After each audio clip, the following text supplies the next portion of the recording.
be out and do. Okay. All right. Welcome, everybody. Blah, blah, blah. This is Price Like a Pro.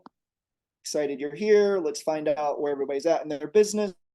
How many people work by themselves? How many people work with a team? How many people work in their home? And how many people work out of the house? So 4 options: solo, home, solo, workplace, team, home, team, workplace. Those are going to be the 4 options. If you'll put that in the chat, we're going to give that a couple seconds and then we'll just see where everybody's at. All right, a little bit about myself. Well, I think we can, I'll come here while people are putting that information in the chat too. I started as a sole proprietor, which just means running your business under your social security number, Twisting Balloon Animals, 2001. I became the manager of the entertainment company that I worked with in 2007. A few years later, I bought that company and I turned it into an LLC, which was my first LLC that I've ever owned. And then I bought several more balloon businesses. And then in 2019, I finally moved out of my house, which was really scary. 2020, I opened and closed a storefront. That was thanks to COVID and thanks to my team being changed because of COVID.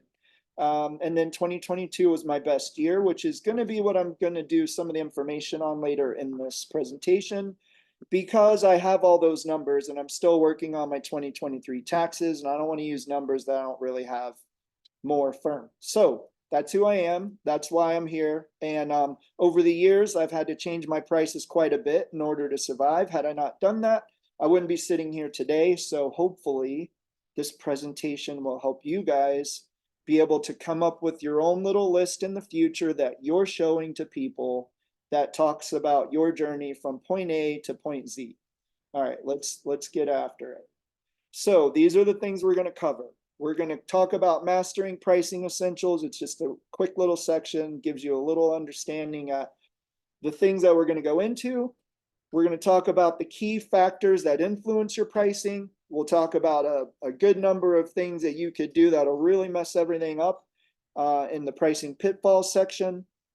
Understanding pricing strategies. There's 4 different strategies we're going to cover here. There's a lot more that you could go over, but I just want to go over the 4 most common ones in our industry, and we'll talk about those in depth.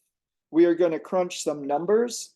We're going to get into things like overhead, identifying direct cost, and then help you determine some prices, very specific prices for your decor.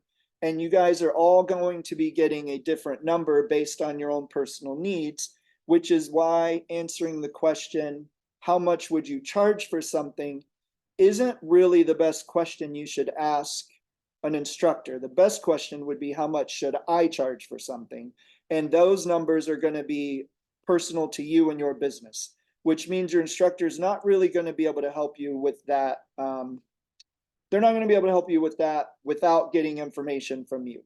We're going to talk about how you need to update your prices on a regular basis, and then how to effectively communicate your prices and the value of what you're offering to your customers.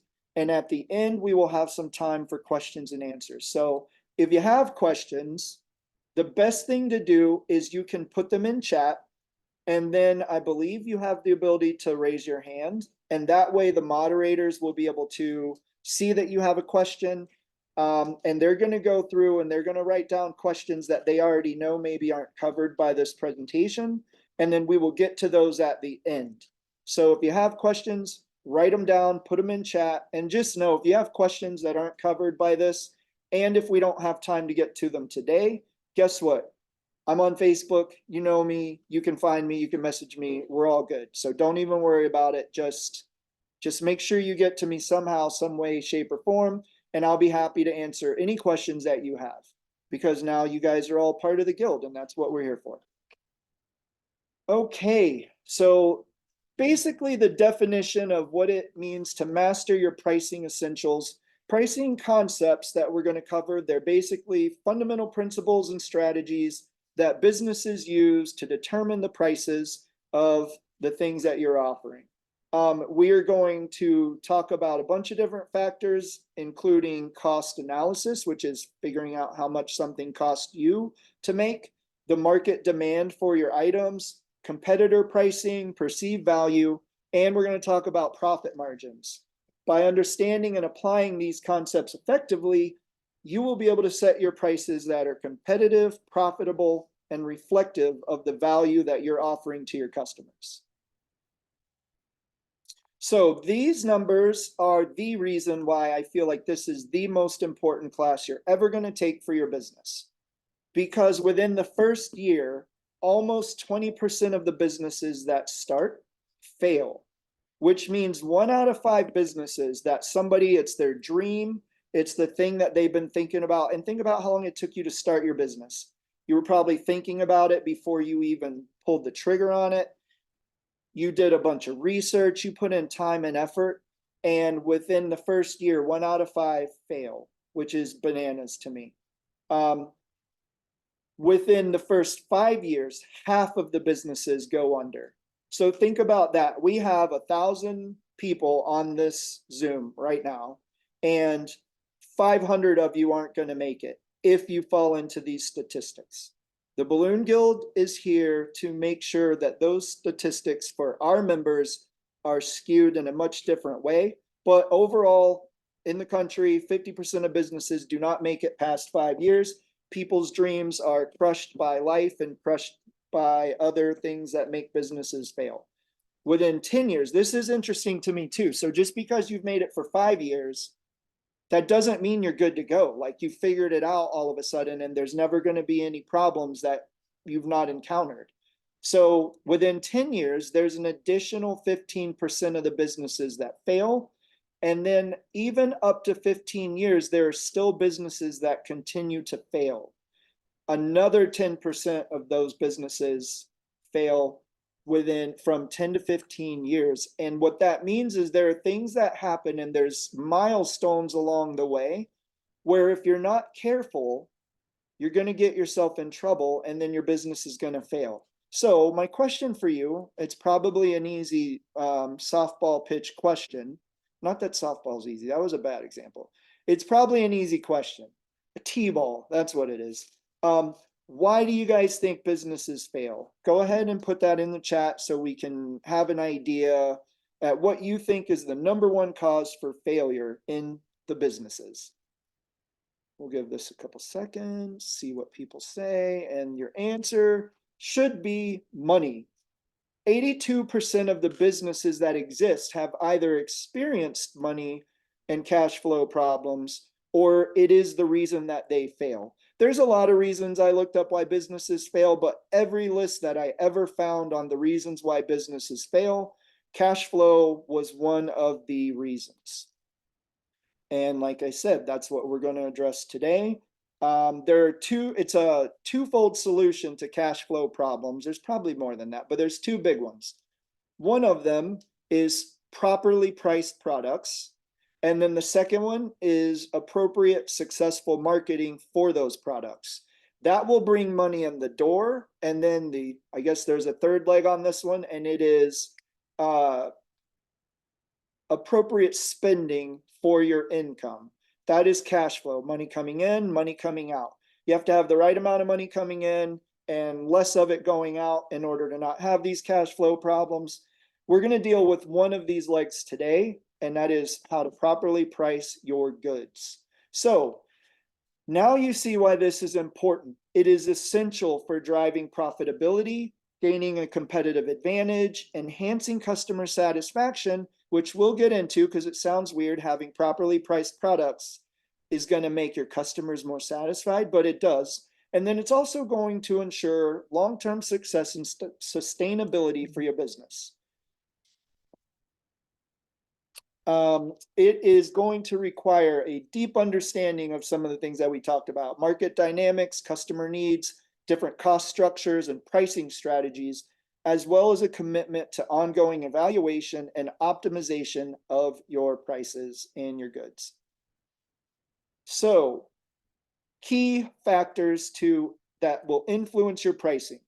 The number one key factor, we all know this. I'm pretty sure there's not a single one of you that don't count the cost of what it takes to actually get a job done. Because you have to buy balloons, you have to buy ribbon, you have to buy helium, you have to go to the hardware store and buy your poles, you have to make bases, you have to put gas in your vehicle, you have to do all these things to be able to do a job. So the cost of the goods all by itself is the biggest influencing factor. The cost of labor. Now, this one is interesting to me because if you are a solopreneur, you work by yourself, or if you work with a team, are you paying yourself for the labor, or do you just kind of take what's left over as your form of pay? Because what you're doing is you're taking owner pay. In that second scenario, you're taking your owner pay and you're not paying yourself as an employee. But if you're the only employee for your business, you should be paying yourself as an employee, which we'll get into in a little bit. But the cost of labor, you got to pay people to do the work, even if you're the one paying yourself. You have to pay people to work. It's kind of a law in this country. All right. Market conditions can influence your pricing. So let's say we are in March 2020 and you have a product that is great for a party where everybody's getting together. Do you think you could sell that product? No. The price on that, it doesn't matter what you put the price at. Nobody's going to buy it because everybody had to stay indoors. Which is where, at that time, other types of decor became more valuable to our industry because people did yard decorations and for drive-by celebrations and drive-by whatevers. But it's an important note. Market conditions will affect your pricing. And then probably the most misunderstood, often overlooked, and super often just never thought about factor that's going to influence your pricing is this thing called overhead. How many of you have no idea what overhead is? You may have heard the term, you know it's a business term, but you don't actually know what it means. And that's okay. You're here. So there's nobody's making fun of you. I'm just curious to know where we're at with how many people know what overhead is, how many people have a good grasp on it, how many are excited that they're going to get a refresher today, and how many are excited that they're going to get to know what it is at all. Overhead is basically everything else that you spend money on that is not directly related to a job. So as an example, I work out of my house, which means now I have obligations. I have to pay rent. I have to pay utilities. And I also have certain employees that I am paying for office work, which means they are working to help us get jobs, but they're working whether we have jobs or not. Their job is to help us get jobs. But if I have 0 jobs going out the door today, there are still people working and I have to pay them. So it can also include some of those costs. Basically, what do you have to pay for even when no jobs are coming through the door? That's what overhead is. And it can be a big, scary monster that we're going to help you with today. And hopefully by the end of the day, it won't be quite so scary because I'm going to show you a few different ways to figure it out. And it's something that even if you figured it out once, you need to constantly evaluate your overhead every handful of months to make sure you're not getting off track. Or when you have major changes in your business, a big one is you're moving out of your house into a retail space, whether it's customer facing or whether it's a workshop studio like mine. Once you have a different level of obligations financially coming into your business, figuring your overhead is a big deal so that you can make sure your prices are still going to work, or if you need to adjust them. All right, pricing pitfalls. I'm curious to know how many, when we go through these, there's 10 different ones. I'm very curious to know how many of these pitfalls are ones that you recognize in yourself.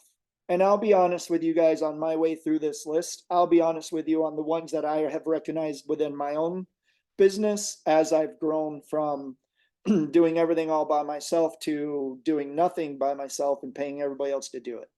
Underpricing is the biggest one, just not setting the right price for your services and your items that you are creating for people. If you set your prices too low, it does a few things. The biggest problematic one is it doesn't give you enough cash flow to be able to continue to stay in business for long, but it also undermines the value of those services and products in your industry altogether. In your local market, if you are putting out, let's say you're putting out amazing work and you're charging half as much as everybody else, you're going to make people have to alter their prices in order to stay in business if word gets out and everybody knows you do great work at half the price. So you're shooting yourself in the foot, but you're also shooting all of your neighbors in the foot as well. It's not a great idea. And in the long term, everybody loses, but you're going to be the biggest loser of that one. That is one that I did at the beginning. And you will, in order to stay alive, that's something you'll stop doing one way or another, or you're going to go under. Okay, on the inverse side of that, yeah, overpricing. This is where you feel like the things that you make are so amazing and so awesome, and you think you've seen somebody from, I don't know, from LA charging $600 for something that you've charged 300, or better yet, you've gone to a class and you've asked, well, what do you charge for that? And your instructor tells you, oh, well, I charge $450 for this item. So you just automatically assume that's what you should charge, and you go home and you charge that, and then you find out nobody's willing to pay for it. So you price your products out of the market where you don't even have the ability to sell them because what your prices are. It is not it's not the best idea, and it's not going to be something that helps your business at all. The other thing you could do for overpricing would be if you were pricing your items for the wrong client. So if you're pricing for a corporate client, but all you're getting are birthday parties, odds are they're not going to want to pay the same price because it's a different customer base. Now, ignoring the cost is a big pitfall. Most of us, I don't think, have problems overpricing. I don't believe. Ignoring the cost is one that I think that we might, and it is because of the overhead expenses and things you don't think about. Automotive insurance. Do you ever think about how much that costs you and factor that into your pricing for your balloons? I don't know. But it's way more than just a bag of balloons, a metal pole, and a base, and an hour of someone's time. There's a lot more to your pricing than that. And if you ignore all those costs, then your business is not going to make it. You're going to be one of those statistics. Let's see.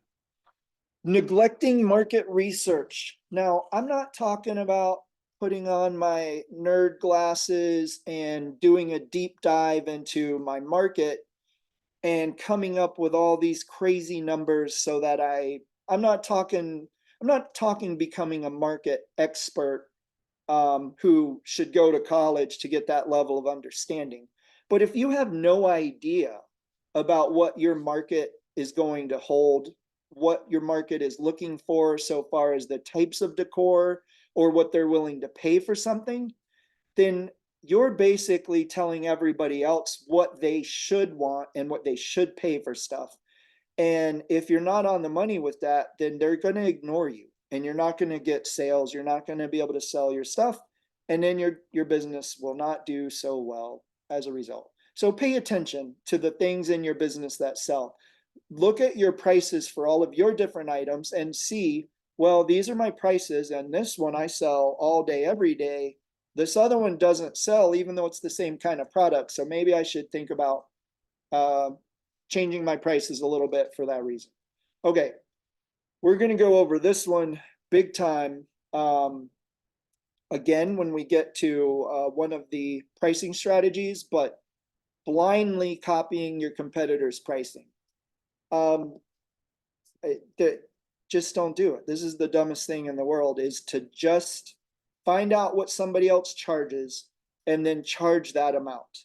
You have no idea what that other person has to do in order to succeed with that price. You also have no idea if maybe that other person has their pricing right or wrong.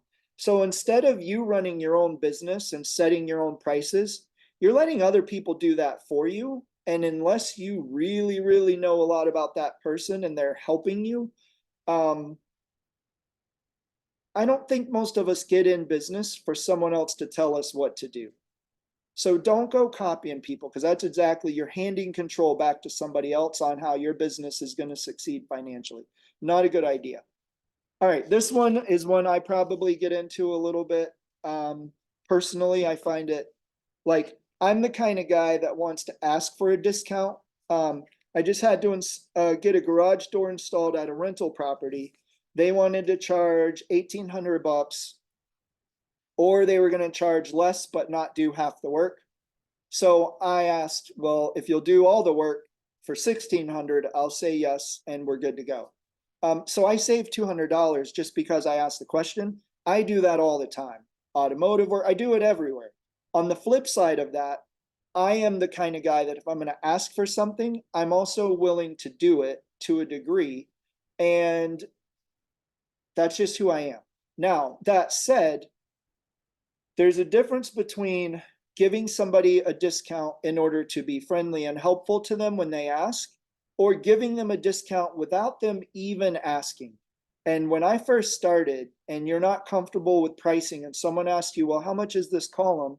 You're like, I mean, like $100. And then before they even respond, you're like, but I'll take 80 though. Like, you just respond and you're just vomiting out of your mouth that you're going to do, that you'll be happy to take less money, even though you already told them what you would pay.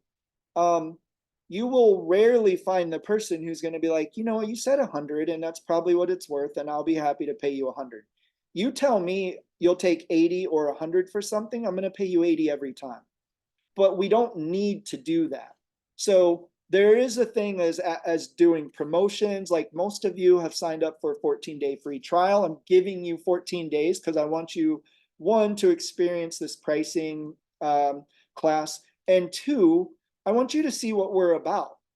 But I'm not going to go beyond the 14 days because that's plenty of time for you guys to see that your $30 a month subscription fee with us is worth far more than $30. And if that's not something you come to the conclusion of, that's fine. I'm glad you got a pricing class. Hopefully it'll help you out in the future. And then when you're making more money, you'll realize, oh yeah, I really should, be on that subscription because those guys are awesome. But I don't just go throwing discounts to everybody under the sun whenever it's just not good for business. Otherwise, you need to set your prices to a different level so you don't feel like you have to do that. Okay, failing to communicate value. So if I charged $1,000 for this event and the client says, well, what am I getting? I have $1,000 budget. What am I getting? Oh, you're going to get a couple columns and an arch, and you're going to get our delivery fee and our takedown fee. And yeah, that's what you're going to get. I'll give you 4 columns in the arch and then those fees. That doesn't sound very exciting. I mean, you're basically told them, I'm going to give you some products for your money. We're in the business of providing pizzazz to events. We're in the business of providing color to a boring space. We're in the business of making it feel like a party when it wouldn't if your stuff didn't show up. So whenever you're giving this information to your clients, and this is a bit more on the sales side than it is on how to price your stuff appropriately, but in order to justify your prices, what am I going to get for my $1,000? Oh, we're going to give you 4 columns they'll frame out your dance floor. So all the kids at this high school, they're going to know where the dance floor is, and they're themed to your event. So it's going to add the decor that you're looking for. We have a giant entrance arch that we're going to do. It's going to be amazing, and done. That sounds much better, right? That sounds like you're giving a lot more for what they're paying for. Now, if you're like me, I like for my clients to know that they hand me $1,000 I'm giving them $1,100, $1,200 in return. I want my customers to know that booking with me is actually making them money that they would have had to spend that level of money somewhere else. That does not mean that my prices are cheaper than everybody else. It means that I'm giving them more value for their dollar. So I like to throw value on all the time. And what that usually looks like, if I'm being very honest, is a customer tells me, here's my budget. And they give me $1,000 for their budget. I'm going to give them, or I'm going to have my office person give them a $1,200 option, $1,000 option, and like an 800. No, I'm never going less than their budget. So I'm going to have my office person give them two options, one that's above their budget, one that's at their budget. If they don't want to spend more because they actually can't, depending on what is offered between that space, I may give them a portion of that because I really want to. And it's going to go something like this. Hey, Megan, that's my office person. I see that they went with this. I really think the upgrade that we offered them is going to make their event so much better. Can just let them know, hey, are you okay with us upgrading that for you for free? Because I want your event to be amazing. And I think this will make a huge difference. And you're a great customer that we work with every year. I'm happy to do this for you, right? Boom, done. Client's never going to say no. And now you have a client that knows, wow, I just got something for free when they're still paying. I've already got the amount of money that they're willing to pay me. I've already got all of it. And now I'm willing to give them a little something extra. They'll come back to you, guaranteed. Okay, ignoring pricing psychology. There is,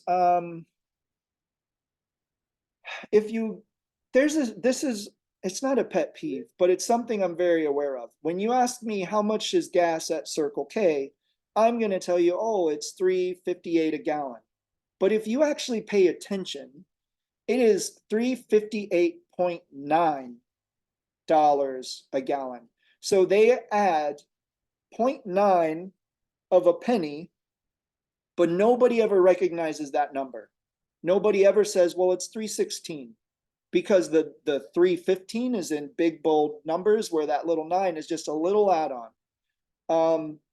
If you ever go to an automotive dealership and you're looking at cars, you will never buy a car that is $20,000. You will buy a car that is $19,999. And that is because there is something to a rounded, even number that is bigger that does something to your brain. I haven't taken the time to get into all of this, but it does something to your brain that will trigger a different response than saying, oh, I paid $19,999. I mean, you paid 20 grand for the car, and you might communicate that to other people, but when you look at the number on paper, it just looks bigger, even though it's only $1 difference. Same thing with gas. I know it's only a penny, but ignoring that is basically feeding into pricing psychology. So you can't ignore those things. When you're coming up with some of your prices, when you're raising your prices, you need to be mindful of what those numbers are going to feel like to your customers. So you might have an easier time raising your prices on something like an arch that's already big. You could probably get more money for an arch than you can raising your prices a lot on a single 11-inch balloon with helium. At a certain point, an 11-inch balloon with helium, nobody's going to want to pay $20 for, right? But you could actually have you could have an overpriced arch that it's already a big item. You know, there's just something to it. You can't ignore this stuff. All right. If you guys have lived in this world and spent money over the past 3 years or so, then you know the cost of everything has gone up tremendously. Fast food, you are not getting a meal for $5 anymore. You are getting half a meal. Your value meals are now $8 to $11 each at fast food places. The cost of everything has gone up, and it's across the board. So why wouldn't we raise our prices also? If you don't, then what you're doing is you're accepting the fact that you're going to pay more money and you're going to make less because it's eating into your profits. Why would we do that? I don't know. No other business that's going to stick around for 15 years plus is going to do that. So if you want to be around a long time, you're going to have to get comfortable raising your prices. And then the last one is a lack of confidence in your pricing. Now, this again gets back to sales, but when somebody's asking you how much something is, I would never be like, oh, I don't know, like $100 maybe. How does that seem? Like you're not asking them. They asked you what the price is. You're not asking them. What does that cost? Oh, it's $100. If your client's like, oh my gosh, I didn't know it was that much. I'm like, yeah, I mean, stuff is crazy. And yeah, you run into things all the time that kind of take you off guard on what it actually costs when you do. Sometimes our products are those kind of products. People just who have never hired a balloon decorator for anything, they're gonna like, especially somebody who's not your client, when they call you and they're getting pricing from you, the sticker shock can be real. So a little pro tip I would advise is when you're giving prices to clients, one, communicate the value because that's what they're really asking. And two, give them options. Give them the wow factor option, give them the midline that's still pretty awesome option, and then give them the economy option. Nobody really wants to do the economy option because it doesn't sound fun. We're back to pricing psychology again. Usually people will go with the still pretty awesome package. The wow package are for people who money's not an option. Still pretty awesome is a midline. You're going to have the look and feel of your event, but it's not going to be, crazy, stupid, outrageous. But the economy package, when a client picks that package, 100% they are budget friendly. You could call it the budget friendly package also. That is their game is, I'm just happy that they actually book something from us because they really are minding their dollars, but yet they're still using your service. So go all out for those customers too. But you got to have confidence in your pricing. Again, you have to set your prices. And by the end of this class, you're going to have reasons as to why your prices are set what they are. And it's not just because you want to be a bougie decorating company that charges a lot of money for their stuff. It's going to be literally, I have come up with these numbers in a very mathematical, reasonable sort of a way, and I have to charge what I charge. Otherwise, I'm not going to stay in business. If you knew charging less would mean your business is going to fail, you can't feed your family, you can't do these things, I guarantee you that you are going to get your pricing right and you are going to have confidence in it because you need to sell it for that price, right? So lack of confidence is a big deal. Don't, be proud of who you are and stand behind your prices. Okay. So there are 4 strategies that we are going to go over.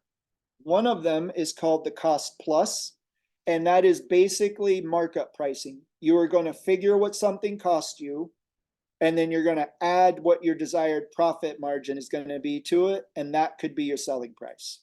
It's a pretty straightforward method. We'll get into it in depth in a little bit, and we'll go through examples and everything.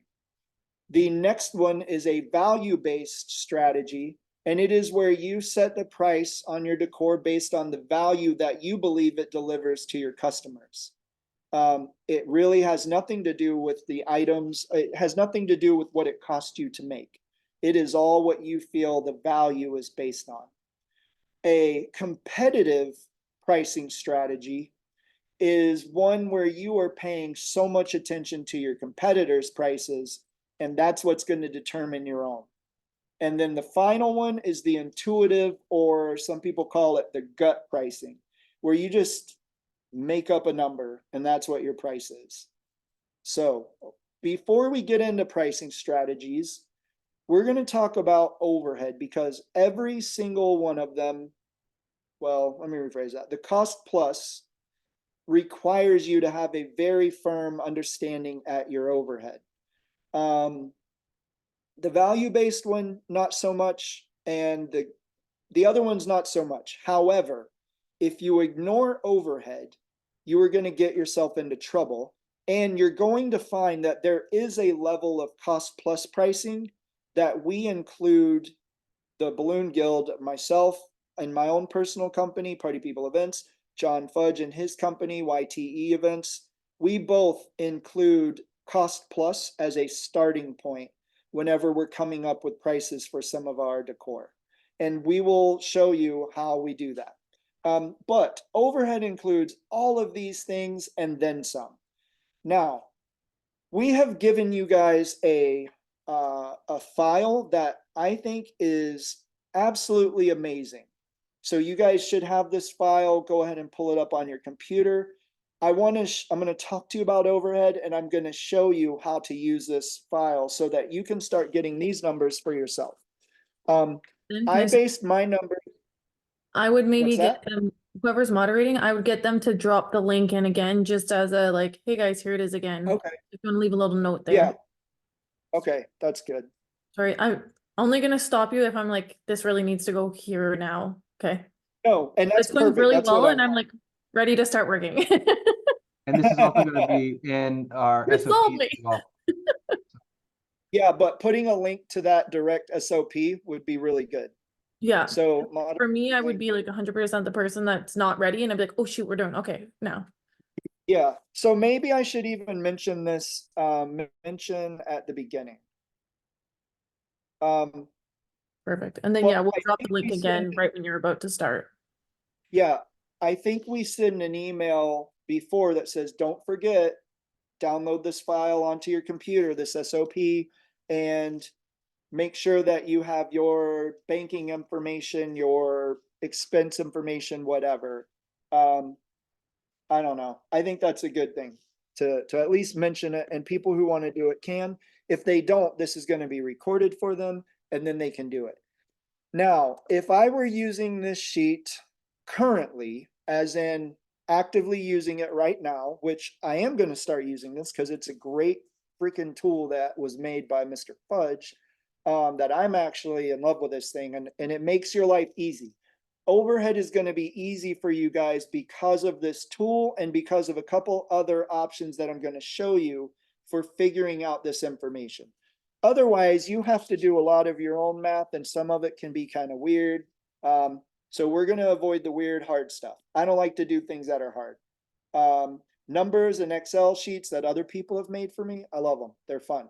So if I were doing this, I would do this on a monthly basis where I would look at my records from the past month and I would enter in all my numbers right here. So advertising I spent in March, nothing. Actually, we spent a lot in March because we went to float. I would put those numbers in there. Any of these. Now, we have a boatload of options. The reality is it kind of doesn't matter for this sheet where you put your numbers. What matters is that you're being, this will help you when it comes time for taxes, and it'll definitely help you for tracking and being organized with your money. So I do advise you to use them. But if you look for an example, I did, these are my numbers from 2022 because those taxes are done. I pulled a file on my QuickBooks and I went down line by line, putting in the information. Now I'm looking at a year end record. So I only had one number. I didn't have a number every single month to put in for advertising. But apparently in 2022, I spent $4,600 in advertising. So if you're going to do it this way, which to be honest with you, if you've already done your 2023 taxes, I would advise you to do this so you have an idea what last year's overhead was, and then it'll give you a little bit more strength to steer the ship the right way this year. Put a number in. It doesn't matter what line you put it in. You're going to see down here, I have like 3 different line items that deal with employees and payroll. And for some reason, I had different ones in my report. So I just put them all here. That's where they were. So you can look through these and you can determine how much did I spend in uniforms? And I spent, this money was probably spent 2 or 3 times last year on uniforms. Networking memberships, for me, that's the NACE, the ILEA, any of those memberships that have an annual fee. Meals and entertainment. This one probably, when it comes to customer acquisition, is probably taking clients out and talking to them about business. This is what I'm saying. This, for me, probably actually doesn't even belong there. So what I'm gonna do is cut that. And my meals and entertainment come to a lot more of me paying for my employees' food at events. So I don't know if we have another one. So for me, I don't do water refills. You can alter this on your own. So I'm gonna put employee meals. And then I'm gonna copy that number. Did not mean to change the formatting. Boom. Now, this file has functions written in by Mr. Fudge in the blue. So don't touch the blue stuff at all, or you're gonna mess up the whole thing. But guess what? You have access to it on the Blue and Gill website. You can always download it again and start over. But just don't touch the blue stuff. It computes automatically. These other ones, however, do not. But you saw that I changed this to be what I needed it to be. The numbers that are going to matter to you are at the bottom. You see that this total number does not say total number of this, total number of that. It's a total that is added up from all of these columns together. So that's where I say it almost doesn't really matter where you put the numbers in, except for being organized, which you should all be organized because you've been given this amazing tool to help you. So use the tools that you're given and you'll be a better company. But you can see, for me, when I put in all the money that I spent last year on overhead specifically, it came out to $264,000. Now, I also did 708 events, not last year, in 2022, I did 708 events. And what I love about this tool is that will give me a dollar amount per event for my overhead for that year. So in 2022, every event that I did, big, little, even my minimum, like my minimum orders of like 200 at that time, I think, meant that I was averaging a $373 expense per job, right? Which I find is a very interesting number to have. And it's a very important number to have. Does that mean I should raise my minimum to $400? You're going to see later on why you can, but you're going to see later on why I don't think that's the best idea for what you want to do. However, if every job that you're doing is a $200 job, and if your overhead is like mine, which those two things wouldn't line up for you, but if your overhead is like, if all I got from now on was $200 jobs, I would be in trouble because I know these numbers and I know that that number is not going to work for me. Different company than a lot of you, and that means I have to pay attention to this stuff in a little bit of a different way than you do. But you should find out what this number is for your business. Now, the total revenue I had for that year divided by the number of events gives me the average of my, the average money that I made per event. Now, I'm not talking about profit. I'm not talking about how much I paid other people. This is the average ticket for me was $1,067. And I just told you 373 of those dollars goes directly to overhead. $373 is a very big number to not include in your pricing. So let's say I did, and I think we all talk this way a little bit when we're talking with our spouses. Ooh, I got $1,000 job. And I am guilty of saying this and I'll say this to my wife. We do fabric draping and stuff like that. So I have product that I own that I can do a job with and I get it all back, which means the job, and again, you're going to hear me say this because I've used these terms before and they're not accurate and they're not actually true. That job really didn't cost me anything. All it cost me is 3 hours of time for my employees' labor, which that job cost me 75 bucks. But if you look at this number right here, you would know I just told a big A lie. It cost me 75 in labor, but every job is averaging $373 when I factor in overhead. So if I treated this as $1,067 job, cost me 75 in labor, and that's the way I treated it, then I'm thinking I can take home $998 or whatever that total actually is. And if I literally took that money from every job that was like this and I put it in my bank account, I'm going to be one of those statistics of a failed business because I did not account for my numbers. So this tool is amazing. Use it. It's super helpful. These numbers, this is another way, is figuring out the percentage of your job totals that are overhead. Another way you'll find out about the ability to use overhead is a percentage based situation. So we're gonna talk about if we're going to use an example of wanting a 40% profit margin.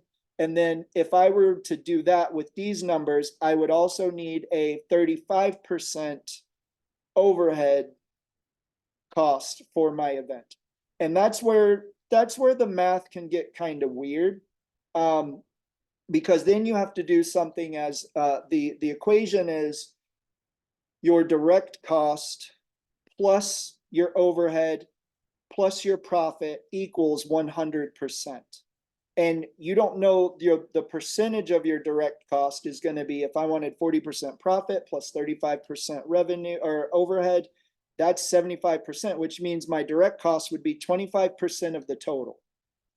But my direct cost is a dollar amount. So then you have to do, like I said, to me, it can be more confusing. I would rather just know that this number, the cost per event, is $1 that I need to be mindful of. Okay. While I have this tool out, I do want to show you a different thing on it. I'm just going to run through this real quick. There's an example in here of how to use this tool. And then also John has given us instructions on these. Again, this tool is amazing. And I'm very happy that he created it for you guys. And it's a tool that I intend on using myself. So in this example, this kind of gets into the cost plus a little bit, but you can start putting down what the direct costs are. How much did you pay for each of these items? And then it'll start tracking and giving you totals. And then you'll see it'll update these totals down at the bottom. We're going to come back and use that tool later whenever we're doing some of our own math. This is one where if you just like doing your own math, you can put in your own numbers. There's no formulas on this sheet. You would have to really like numbers to use this one, but it's there for you and more power to you. And then this gets into telling you how to use the manual sheet. Again, right? See where no. For me, let's just make it easy, right? Let's give you percentage, or let's give you a dollar amount that you're shooting for all your events. And then we'll go from there. All right. This tool might take you a little bit of time to figure out. And that's fine. Take your time with it. The important thing, and the other part of that is I hesitate to ever say that it is 100% accurate because I'm not in 2022 anymore. I am in 2024, and that means my numbers are going to be a little bit different. But if you do this every month, right? Let's say I've been doing it for the month of January and I put in these numbers and these numbers aren't here in December. And then I put in my numbers for February and March, including updating the number of events. So if instead of 12 months, I have 3 months worth of information, I am going to have a very, very accurate bit for overhead, with the one exception, and that is depending on how you do your banking, you may have bills that come every 6 months. You may have your membership fees come annually.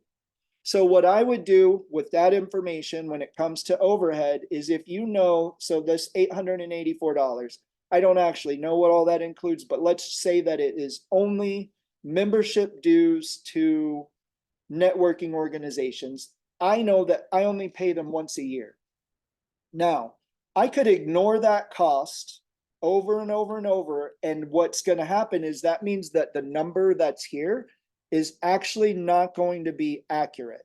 What I should do when I know that I have that cost every year is I should divide this number up. So let's just do it. 884 divided by 12. Doing it on my calculator, 884 divided by 12. So what I really should do instead is put in $74 each of these times. It comes out to $73.66. I'm not trying to be that nitpicky, but I'd rather pretend like I'm paying more than paying less. Or if you wanted, at the end, I could just make sure the number ended up equaling 884. So I could do this one at 70. And now I know that that number is accurate. And what I know is if all I've done is put in 3 months worth of information, I have factored in some of these costs that are not every month. If you know that you're saving up to buy a big piece of equipment, you're saving up to buy a Twin Air, or you're going to factor, I'm assuming every 5 years I'm going to have to replace a piece of equipment, whatever. I don't actually know what the lifespan is of some of these machines, but it would be a really good idea to set a lifespan, and then you divide out, let's just say 5 years, for example, that's 60 months for a $2,000 piece of equipment. 2,000 divided by 66. So now what I would put, and that's 33 1/3 $. So what you should be doing is setting aside basically, I'm not sure where hardware is on here, inventory and equipment. You would be setting aside $34 every month. That's what you should be doing. And now if you're doing that, that's the only way I would say that these numbers are going to be about as good as it gets. You can That also, said, the way this is written, if you put everything on January, if that's when it comes out, it actually calculates everything correctly and it does the average correctly. So okay, you don't have to but do you're all not the going to have work. the number of events though, because your number of events in January aren't going to be, like if you're doing it on the fly, up to date every month.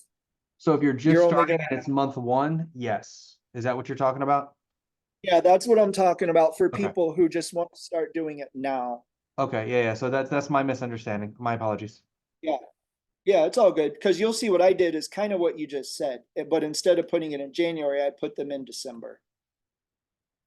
Just to remind myself there's a reason why they're on the last line, and that's because I'm doing year-end information.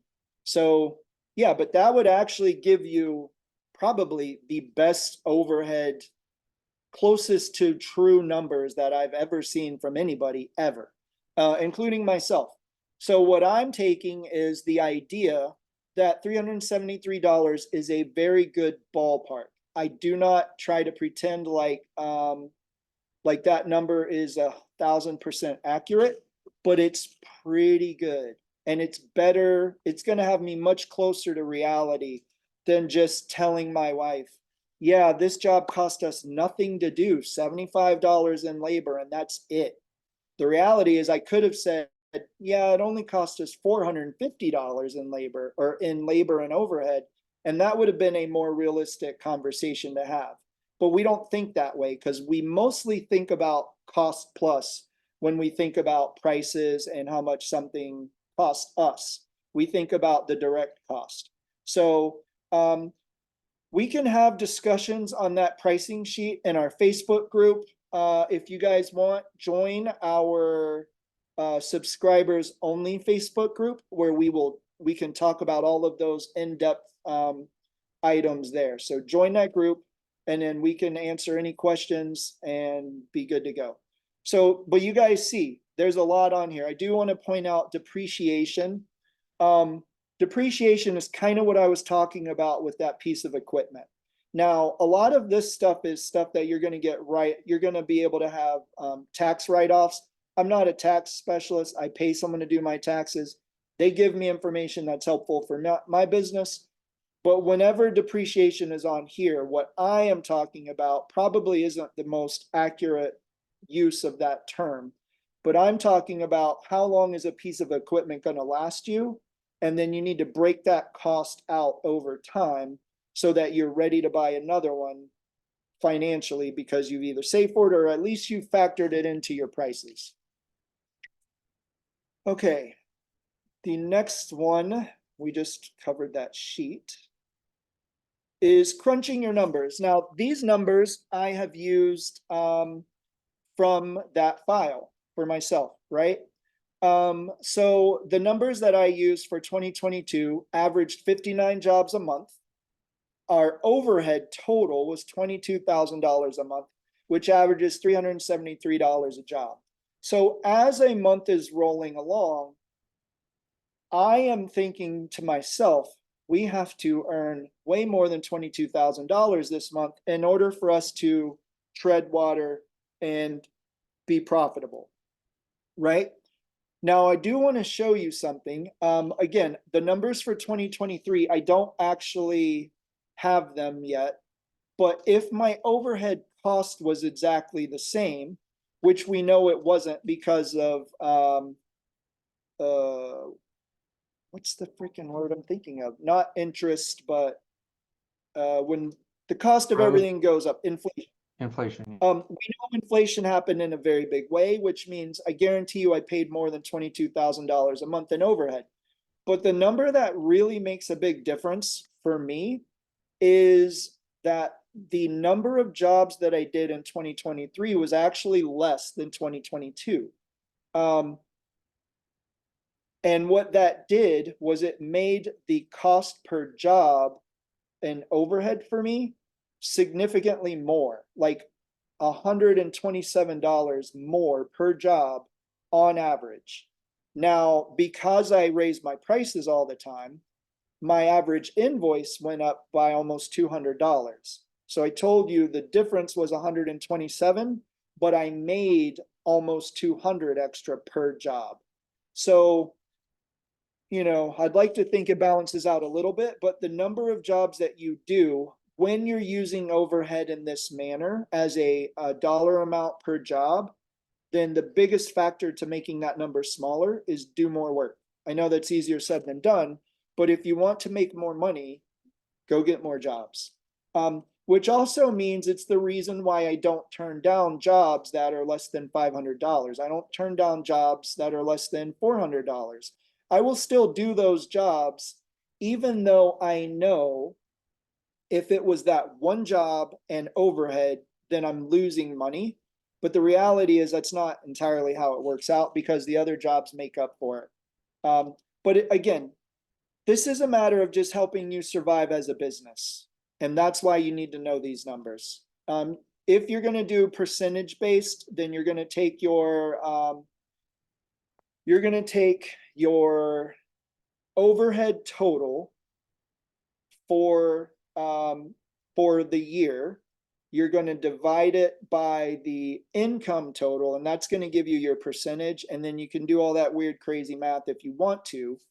But another easy option for figuring up your overhead is taking one credit card or one bank account and making it the operational expense account so that everything that comes in or out of that account is directly related to overhead. If you're able to do that, then what you can do is you just calculate the sum total of all the cost. Then you divide it by the number of events that you did within that time frame, and that's going to give you your overhead. So the easiest method would be take your statement, your credit card statement or whatever, look at how much did I spend, divide it by the number of jobs you had, and now you have a very close estimate to what your overhead is on the fly every single month. That's about as easy as we could possibly make it. And you're welcome to get crazy if you want to. But I would really advise keeping it easy. Give me 1 second. I need to see if someone can pick up my daughter from school.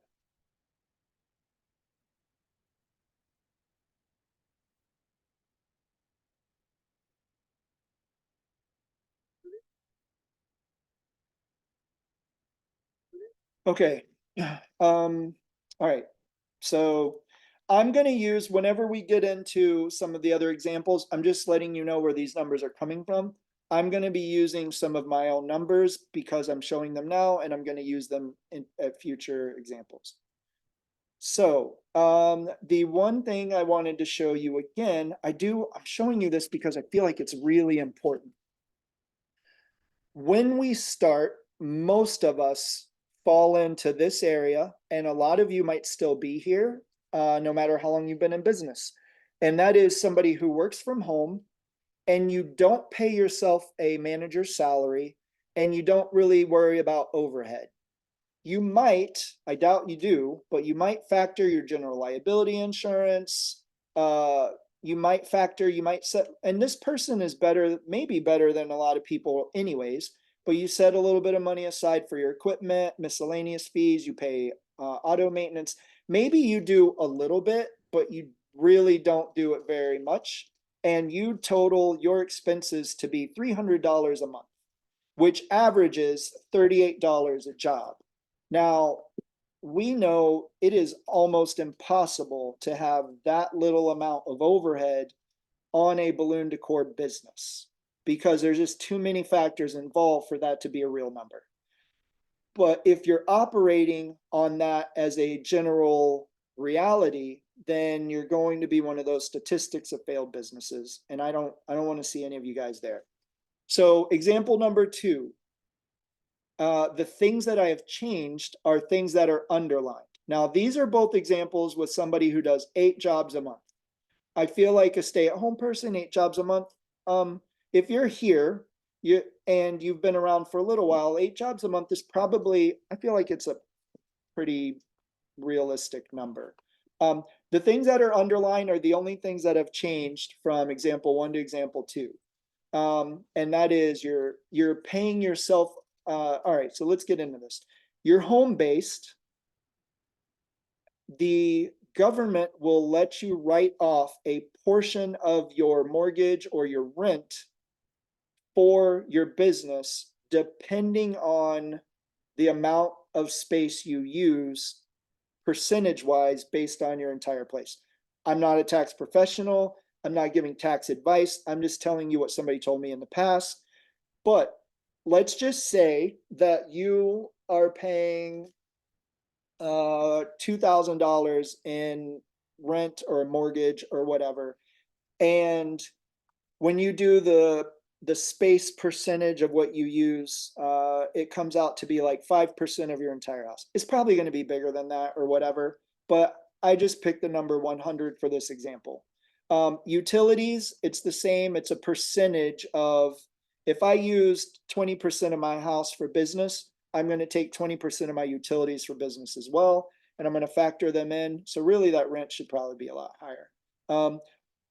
All of this stuff is the same.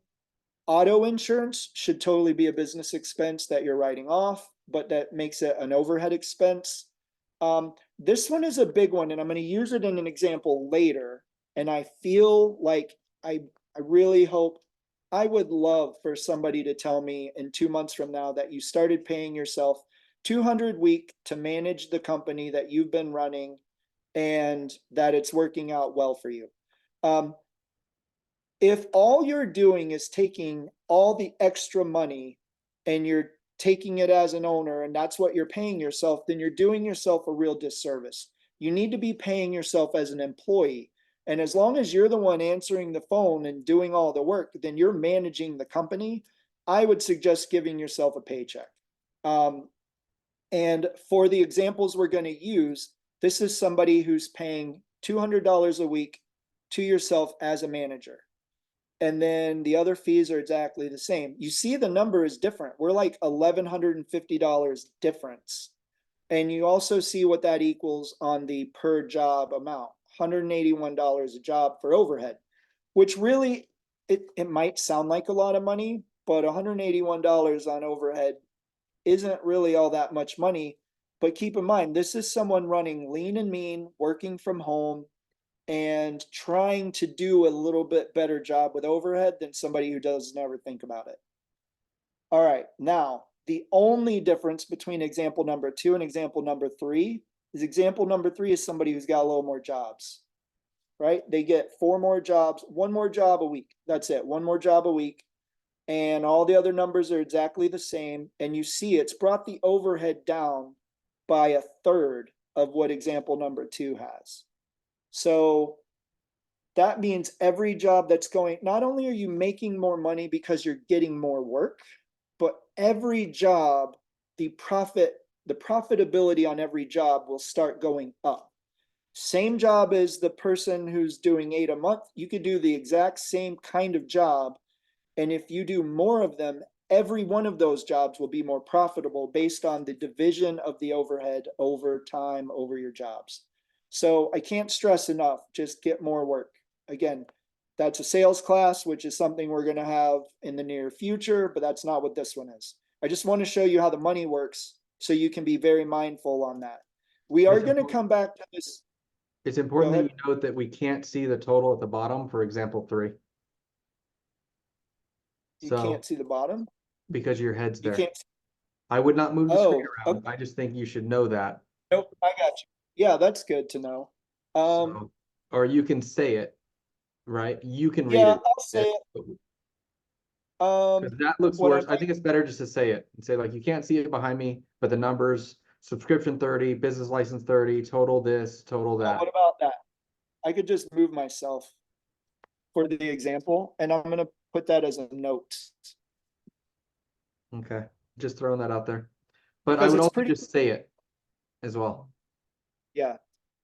Crunching the numbers. What we probably can do is, whoever's gonna be the moderator, I want them to have my cell phone, and it's probably gonna be easier for them to text me any information than it is to put it in a chat or whatever. But that's a good point. Okay. But it's easy to change that now that I know how to do it. Okay. Now, let's get into these pricing strategies. The cost plus pricing strategy. The first step is you calculate the total cost that it takes to produce the product. That's going to include the direct cost, and it's going to do another term for overhead expenses are fixed costs. They are fixed for every job because there's nothing you can do about them, right? The direct cost, however, is the thing that's going to change job to job. And that's what you need to figure out. Once you determine those costs, then you're going to add a desired profit margin that you want for every job. What I would say is if you are going to be doing this, at the end of the day, whenever you're talking to somebody, you want to sell your business. I've never met anybody who has sold me their business who has talked to me in this capacity, and I bought several businesses. I've had to figure these numbers out myself, but it would have been a world of difference if they would have came to me and said, yeah, we have 40% profit built into every job. Every design that we have, the profit's already built in. This is what the profit percentage is. And then that covers and then our prices cover our overhead. They cover the direct costs.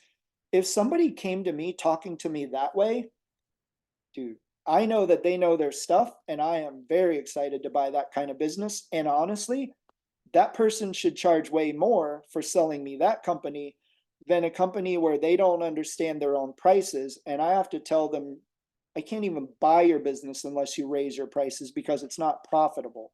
And I had to figure that out myself because you guys weren't paying yourself as employees. All you did was paid yourself as an owner, and I'm not trying to do your job. I'm trying to pay someone else to do your job, and there's not money to do that. Anyways, that's what you're going to look for is figuring out what your profit margin is. For our examples, we're going to use 40% because it's a good number, feels good. You can have different profit margin if you want. I would just suggest whatever margin you decide to do, make it something you've given some thought to. Don't just, oh, well, 40% sounds crazy. Like, oh my goodness. Profit margin, what's great about adding a profit margin is what if you do have a client what if you want to do something for somebody and you're like, if you don't have a profit margin, you don't have any wiggle room. A profit margin builds in a level of wiggle room where you can reduce your price for a specific reason and still be profitable, but maybe not as much as you were if you just kept your prices at 100%. Right? So having a profit margin is a built-in buffer for you to have wiggle room on your pricing if push comes to shove and you need to do that to close the deal. And you might have to for some clients, right? I have some clients who they are consistently booking our services. They get a discount and basically they are my salespeople. I don't pay them. They book our stuff all the time. They're very easy to work with, event planners, stuff like that. They market for me. And their pay is they get a discount on our products. And I don't have to go doing the selling myself. Okay, but you take the total of your cost. That's direct cost, that's the fixed cost. You're adding your profit margin, and that's going to give you a sum of what your selling price should be. So it's pretty, I mean, this is a very easy, straightforward type of a situation. Let's say that you have a balloon decor business and you're calculating the total cost of creating an arch for an Easter event. Now, I'm going to give you some numbers for this. They're not, I mean, I have them. They're not necessarily written down, but I want you to hear how we go about the cost plus part of this. And then I will show you an example later using the form, using the form thing that I showed you, and how you can put this information in there and come up with the same deal. The direct cost of this is that this is going to take approximately 2 bags of 11-inch assorted colors if you were using assorted pastels for this. We average that as $35 for the 2 bags. We have 2 bags of assortment 260s included in this. Now you might think to yourself, well, it's not really going to be 2 full bags. You might be tempted to say, well, there's only going to be 30 of those balloons used out of this bag. You should just do the entire cost of the bag, because technically you have to have that bag of balloons for this job. Whether you use all the balloons out of it or not, shouldn't change your price. So my advice, don't try to figure out a percentage of a bag of balloons. It's again, just keep it easy, right? Full bag price, full bag of 2 bags of 260s. We have 10, 14, I think these are 18-inch foil balloons. That's $30. We have one 30-inch balloon.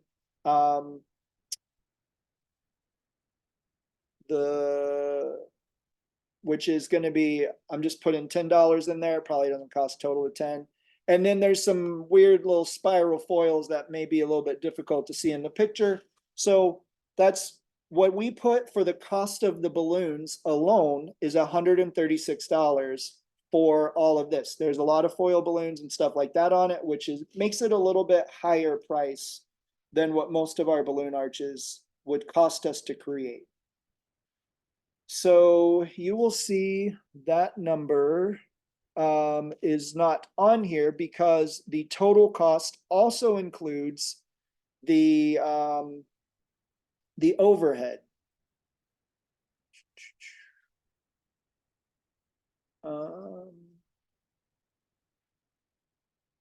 Okay, we also added labor, which factored 4 hours.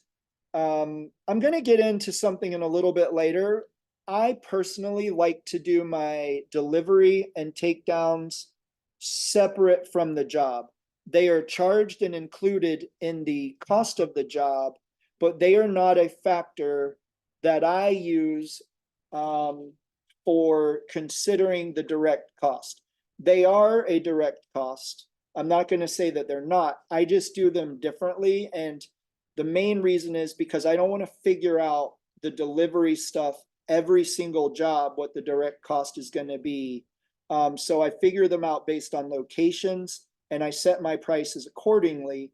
And then I know that if it's in this location, this is the price I've set for that area for our delivery and our takedown fees. and it's a price that I know means that my direct costs are covered. So that's how I do those. I don't do them built into the total cost of a specific design, but they should be a factor in the job. In this case, we had 4 hours of labor, which we do. We just go $25 an hour. I do not pay my people $25, but you're also going to be paying tax on what you pay them if you're paying employees to work. So I just do 25. That builds in the ability for me to give raises if I need to. So our cost, I'm going to estimate for this one just a ballpark $49. We're estimating overhead to be $49 per job. Let me see why I did that. I'm not entirely sure where that number came from.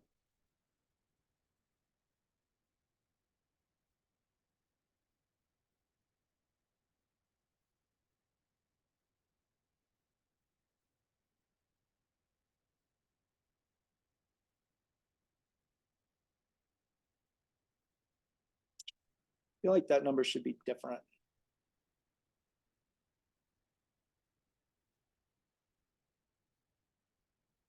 I want to use numbers that we've already used before.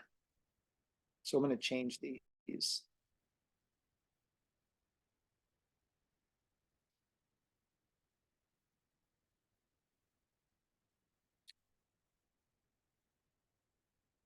Let's do 120.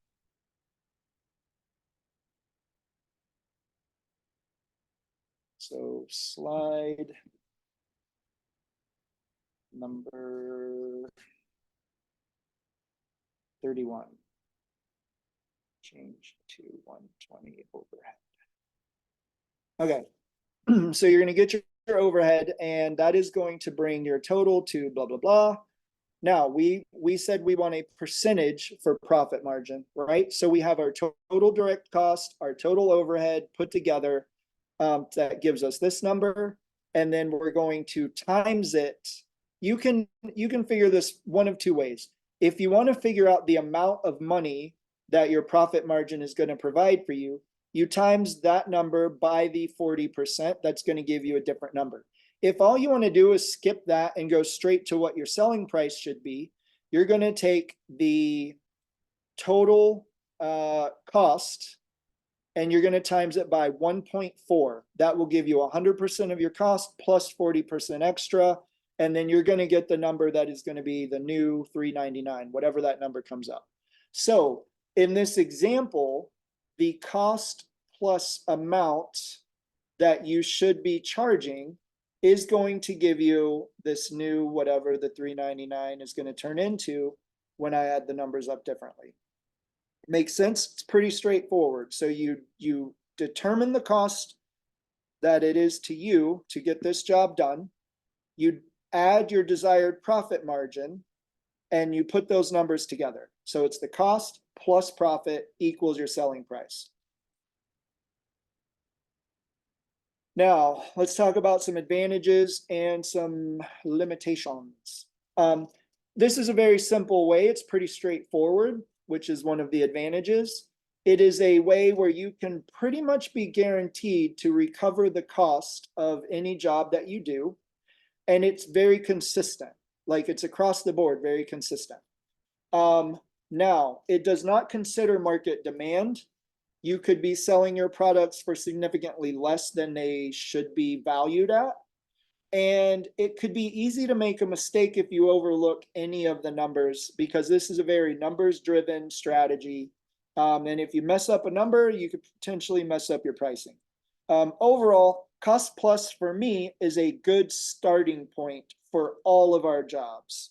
If I'm ever trying to price something out that I'm unsure of, I usually will do the cost plus first as a baseline to determine what I actually want the price to be. And if I'm pricing items out in that capacity, very, very seldom is it going to be the cost plus price. It's usually going to be something more because it's at the very least requiring me to do more work just to figure out the price. Okay, now we're going to talk about the value-based strategy, and I have a question. how can you, or how is one determine the value of something, of anything? It doesn't matter what the item is. How is value determined? I have a little story that I've heard that I'm going to share with you, and this is going to hopefully help you, one, be motivated, and two, help you understand value. There was a father who was going to be a dead guy, and before he died, he handed his son this old beat up ratty watch, and he said, "This is the watch that your grandfather gave to me before he died. It's almost 200 years old. Before I give it to you, I want you to go to the jewelry store and tell them you want to sell it and see how much they're willing to pay you for it." So the son goes to the jewelry store and he comes back and he's like, "Dad, they said they were going to give me $100 and it's so old." And his father said, "Okay, now take it to a pawn shop and ask what they would pay for it." So the son takes the watch to a pawn shop and comes back a little bit sad. He's like, "They said they'd only give me $20 because it's scratched and beat up." So then the father says, "Now take this watch to the museum and you show it to them." And the son at this point's like, why am I going all these weird places trying to figure out how much they would give me for this watch? But he trusts his father, so he takes his watch and he comes back and says, "Dad, the curator offered me $375,000 for this rare piece to be included in their antique collection." And the father responds, "I want to show you that the right place will value you in the right way. Don't find yourself in the wrong place and get angry because you're not valued. You never stay in a place where someone doesn't see your value or you're not appreciated. So if you don't know your value, you'll always settle for far less than you deserve." So I love that story because on a personal level, I believe that we all have value that our creator has given us.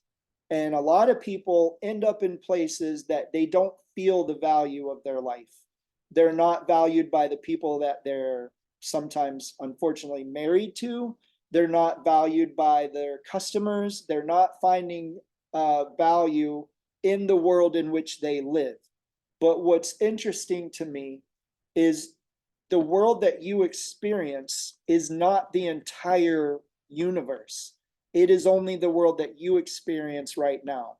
So if you're not finding value in your life or feeling valuable, then go somewhere else, right? If you can't sell your products to customers who can't find the value that you need to sell them for, then go somewhere else and find customers who will. I know it's easier said than done, but just because you don't know who those customers are today doesn't mean you can't figure out who they are and where they go, and then you just go there and start selling to them. So back to this question, how can one determine the value of something?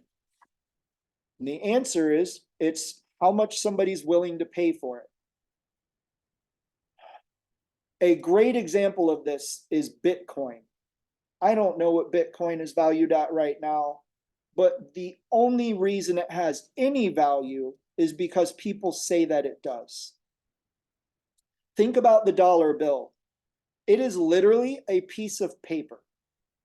That small, I could have another little piece of paper. I could have a piece of paper that's twice the size of a dollar, and it's not going to be worth as much as that dollar bill is because people have attributed value to the dollar in a certain way, shape, or form that they do not give to another piece of paper because of what it's made from.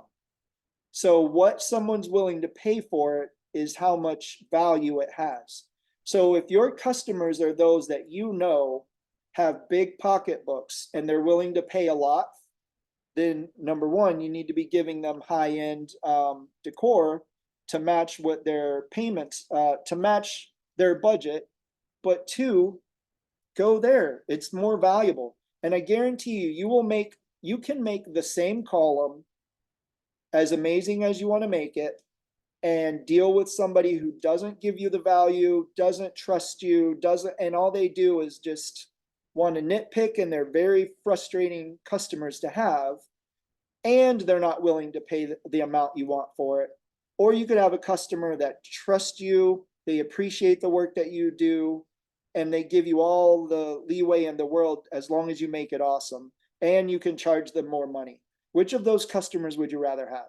Again, that's kind of on selling as to where you go to get sales. But when we're talking about value-based pricing, you have to be able to know it is very subjective, and it's subjective by what you feel something's worth, but more importantly, it's subjective to the people who are willing to pay for it. And there are factors that can make a difference.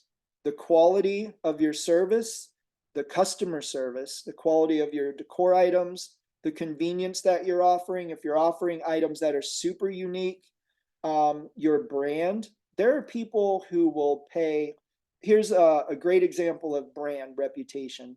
When you go into a Publix or a grocery store, there are places they will sell literally sometimes the same exact product as a major brand because they use the same manufacturers to make the same product. But because it's the Publix brand or the local grocery store brand, they can charge less. And people will still buy the higher priced box because, one, there's more money put into the packaging and it looks prettier. Even though you're not eating the box, you see the box, it looks more valuable. You're willing to pay more money for a box of Fruit Loops than you are for a box of Fruit O's from your local grocery store. Half the time, it's literally the exact same product inside. Your ability to solve problems is going to be super helpful because that makes you more valuable to your customers. So the other thing that you can do with this strategy is you base your price focusing on the quality and the benefits that your customers are going to get from the item that you are selling.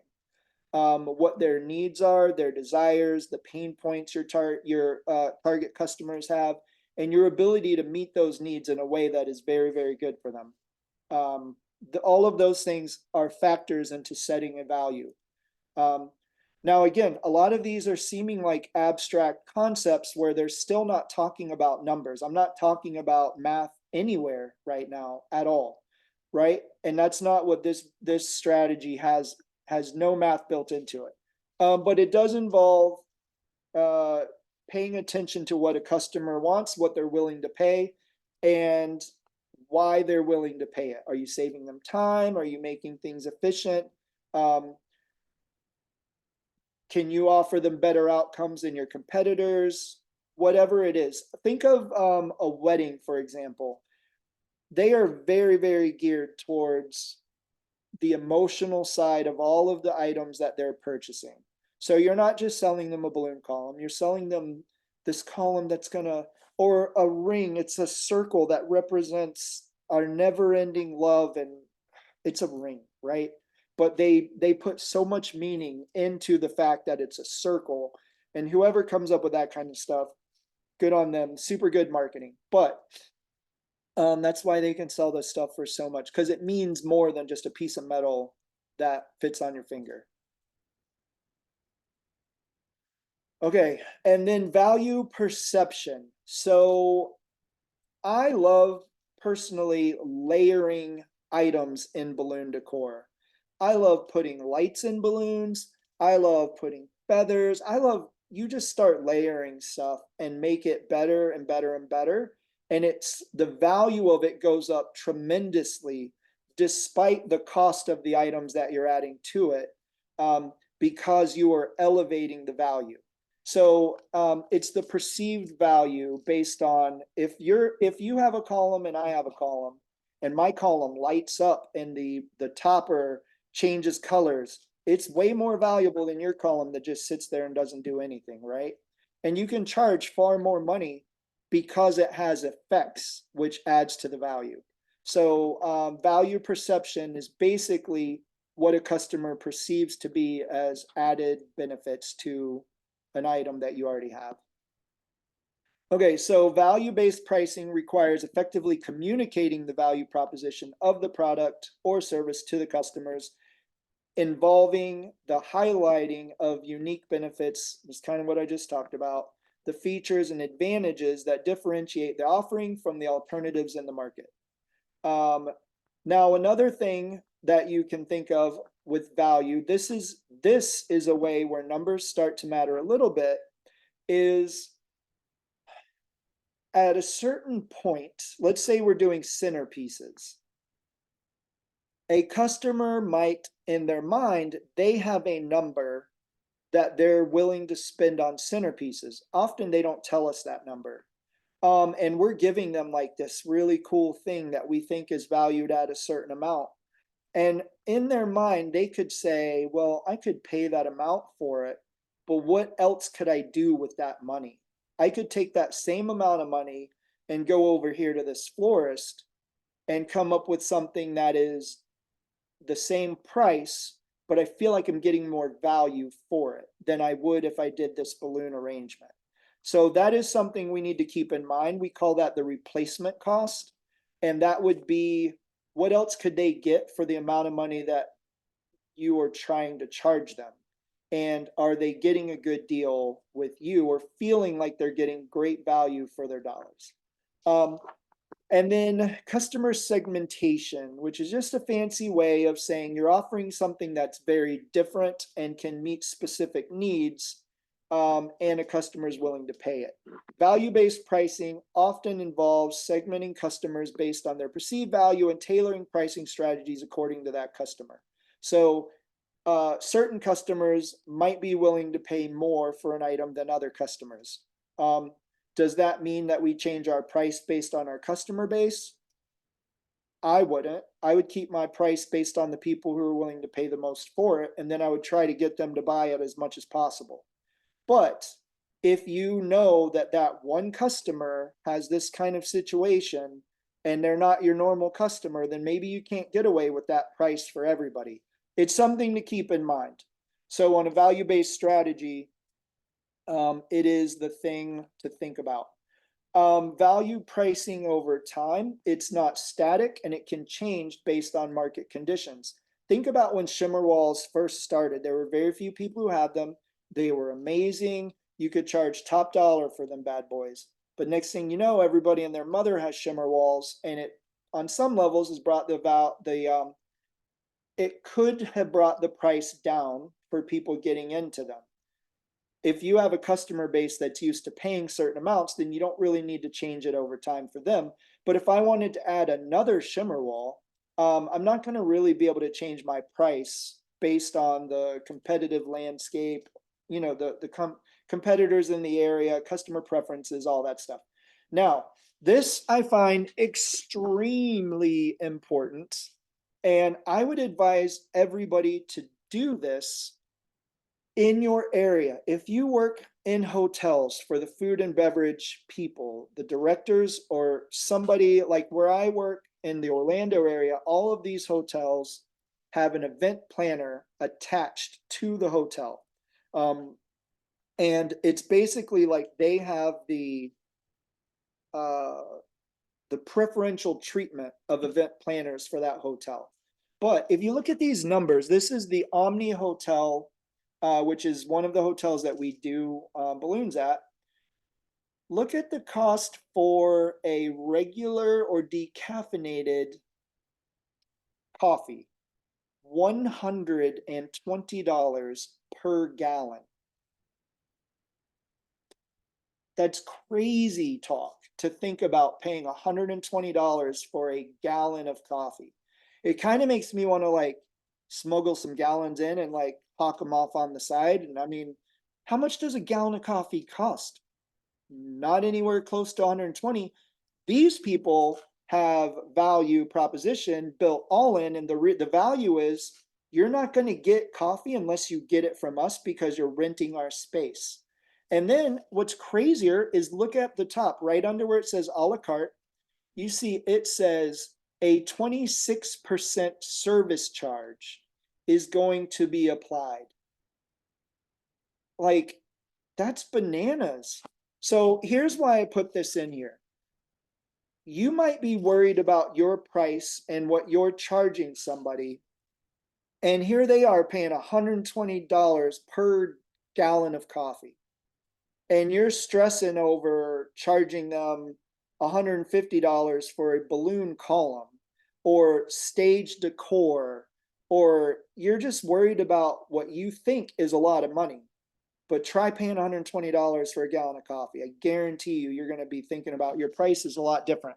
So I recommend all of you look up the catering, if they have catering menus for the hotels in your area and what they charge for some of their stuff.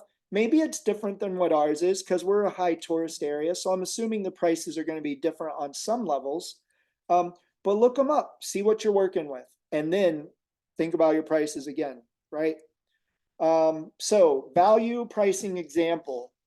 Let's say a decor business specializes in creating illuminated backdrops, and this is what they're known for. This is their wheelhouse. They have unique designs, premium quality materials, attention to detail, and they personalize it for the customer if they're willing. Instead of pricing your services based on the cost of materials and labor, you might set your price on the perceived value, right? So this is an example where I want to show you the cost plus versus the value. If I do the math, the total cost of this wall is $612. If I added the profit margin of 40% in there, then it brings the selling price of this wall to $860. So of that $860, that means 40% is profit, and the rest of it is what it actually cost me to build that wall. So this wall will cost you $612 to build. That seems like a lot of money to build a design, but this is, when you get into foil balloons and you're using a boatload of them like this, it costs a lot of money, which means you can't overlook that information when you're trying to give somebody a price. Now, all of that said, I would not want to build this wall for $860 because this wall is amazing.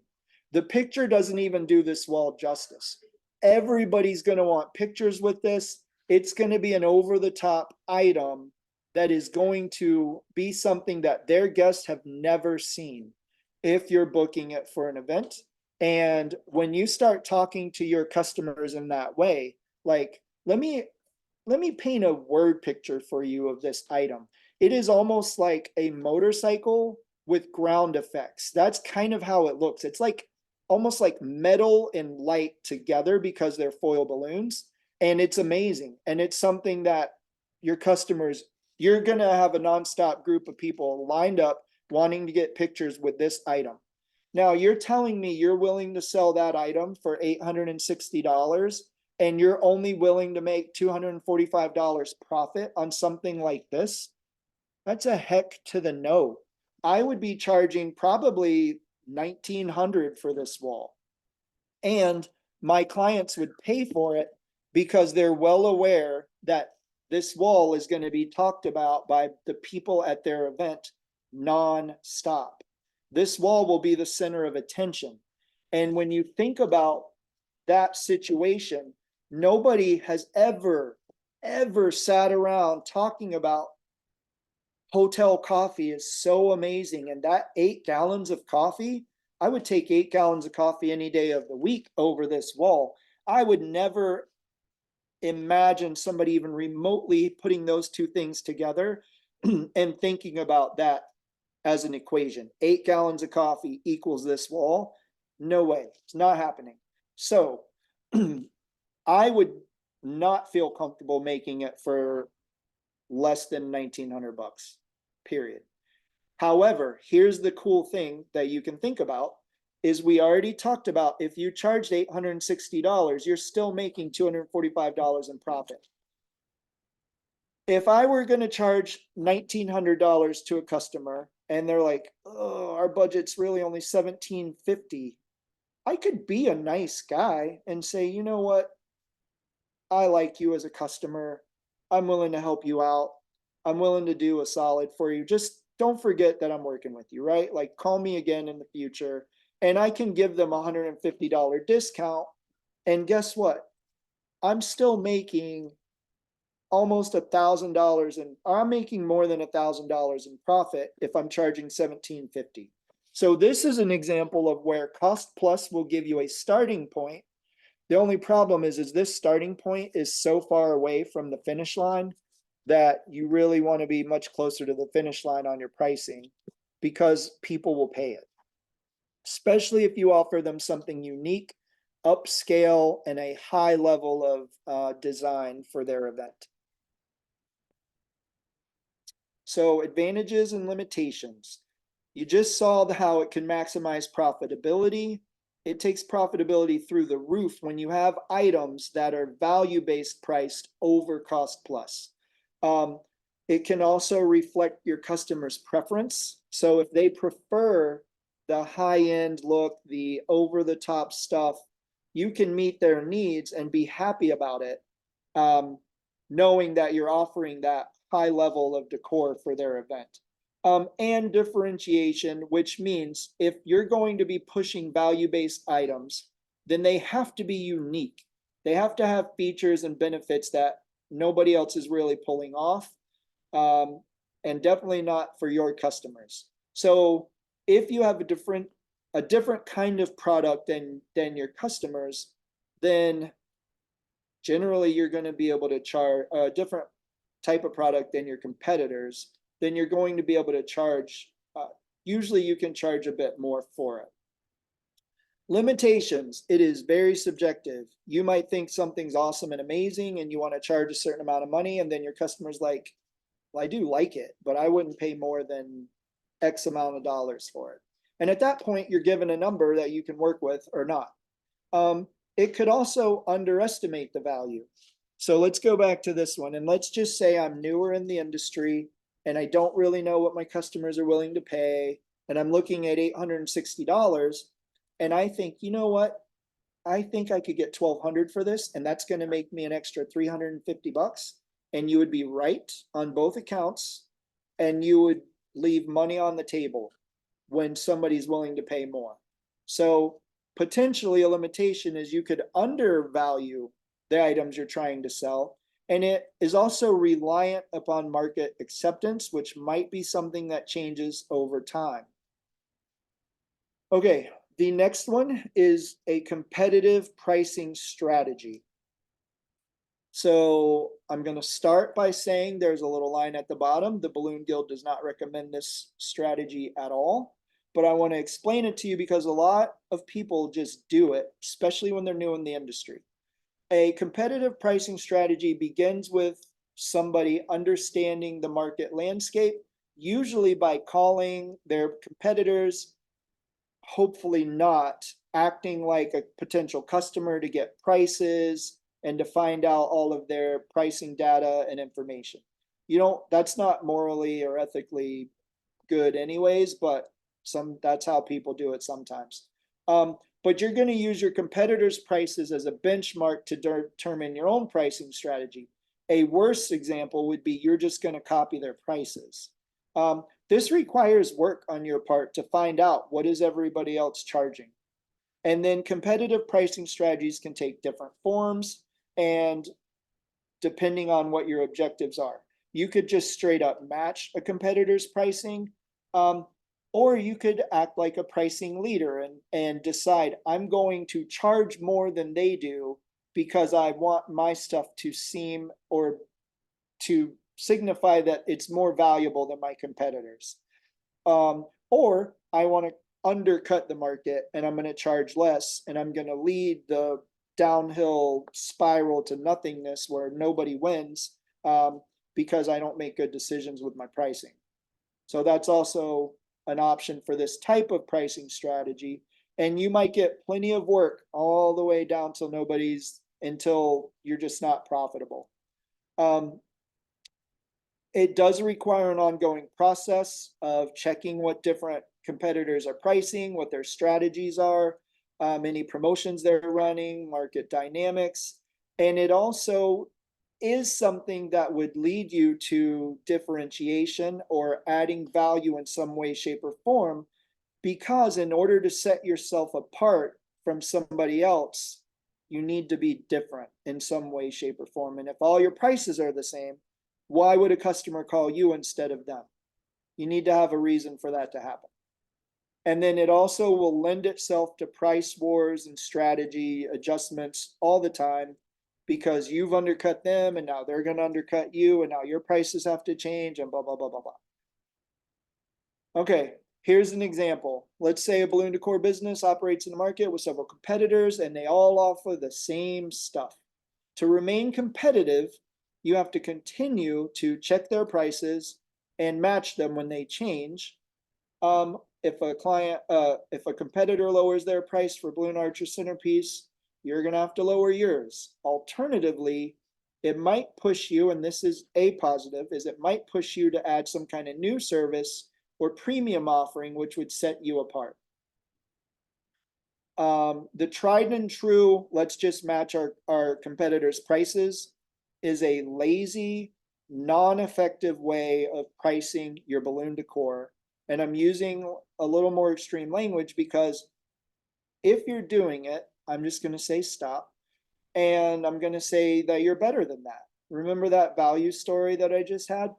You are more valuable than what your competitors are telling you you are. The last person I want to tell me how to price my decor items is somebody who I would consider competition. All right, advantages and limitations. So for the advantages, this says that there's market relevance.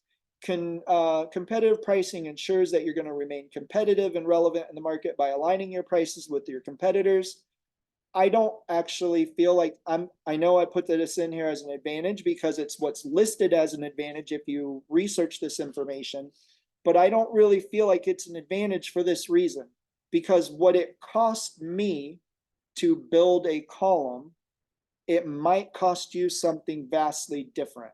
So if you're my competitor and you work from home all by yourself, and I'm working out of a workshop, and I have employees that I'm paying to do all the work, and I charge what you can charge, I'm going to make significantly less money than you are, even though we charge the same amount, because my overhead numbers are going to be way different. So what someone else does shouldn't really affect your pricing. So I don't really feel like that's an advantage. Customer attraction. Competitive prices can attract price-sensitive customers and help businesses gain market share. Very, very true. However, the market share of that level of customer that all they want is the lowest price item possible. It's kind of like a guy who finds a girlfriend or who finds a girl who cheats on her boyfriend with him. And then they end up together and the other boyfriend's out of the equation. What world do you think as that guy that she's not going to do the same thing to you? All that has to happen here is another business comes out with worse pricing than you, and in their mind, lower pricing to get better market share. And now your customers are going to leave you for them because they don't care about your service. They care about your prices. And those are not customers that I really want to deal with because they are very, very high maintenance. They want to know every little thing that their $200 is going to buy them when they hand you $200. Where the people who will give you $1,000 for an event also are the same kind of people that say, I just trust you to make it nice. I want something for the stage. I want something for the entrance. Just blow me away. You always do a great job. I would much rather have customer B than customer A because they trust you, and that is something that you can't really put a price tag on. And then the third, so again, customer attraction, it's a truth. I just don't consider it an advantage for our industry. And then it says that it's flexible. In order to use it, you're going to be changing your prices all the time based on your competitors. So I mean, I don't know. I don't see that really as an advantage either. It's kind of not to me. Profit margin, the limitations. It continues to put pressure on your ability to be profitable in your business, period. It just does. Commoditization. In order to match your prices of your competitors, you have to match their products as well. And that means you're all offering the same thing. So then it just gets into a price war, which gets back to losing money on your profit margin. And then limited differentiation. You can't really use competitive pricing on items that you have that are different from somebody else's. So it might limit your opportunity for business to be set apart in these other ways, because there's just really not the profit margin to add all the extra times and services and all the extra things you want to give to your customers, because you don't really have it built in. So competitive pricing, really, I don't like those terms, because I'm not going to set my prices off of my competitors. What I would be willing to do, however, is when I'm on an island all by myself, doing my thing, setting prices, working, and I'm getting the balloons out the door, and I run into one of my friends, because I don't really have competitors, because I'm not worried about what anybody else is doing. But whenever I run into one of my friends in the industry, and maybe they're close by, and I'm like, dude, I've seen you getting a lot of these arches out, or a lot of whatever. Do you mind me asking, like, what do you charge for that? This is what I charge. I'm just curious if I'm in the same ballpark as you, because I have no idea. And if I realize that I am out of this, I'm not in the same ballpark at all. They charge $600 for something I'm charging $1,000 for, and I see that they're moving their product a lot more than I am, that might make me consider, maybe I need to rethink about my prices. I'm not just going to go change it to 600, but I'm going to think about it. Or maybe it's the other way around. Maybe, especially if you're newer, you're not even really aware of the value of the items that you're offering, because you just haven't learned enough. So it could be that you talk to what people would say is your competitors. When you're talking to them, maybe you're doing your market research and you're trying to understand the value of these products that you know how to build, but you don't know how to sell. So again, that doesn't mean jump to their prices, but it means if they're selling something for $300 and you've been pushing it for $150, wondering if anybody would ever pay $300 for it, well, now you know the answer is yes. So now you know, well, I need to raise my prices. You probably shouldn't raise it directly to $300, but at least you know you should raise your prices. So I would call this competitive research in a morally acceptable way that's going to help all businesses succeed, because you're sharing information. And we all work in a place where there's more than enough work in the world for us all to have as much business as we want without stepping on each other's toes most of the time. So competitive pricing, not so much competitive research, and being friends with your local decorators and talking about pricing and pricing strategies. I'm all for that. But I'm not going to set my prices because somebody else has theirs at a certain place. All right. Intuitive or gut pricing strategy. This one involves making a pricing decision based on just what you feel. And it could be influenced by a lot of factors, but what I'm going to tell you is the number one factor is going to be experience for you.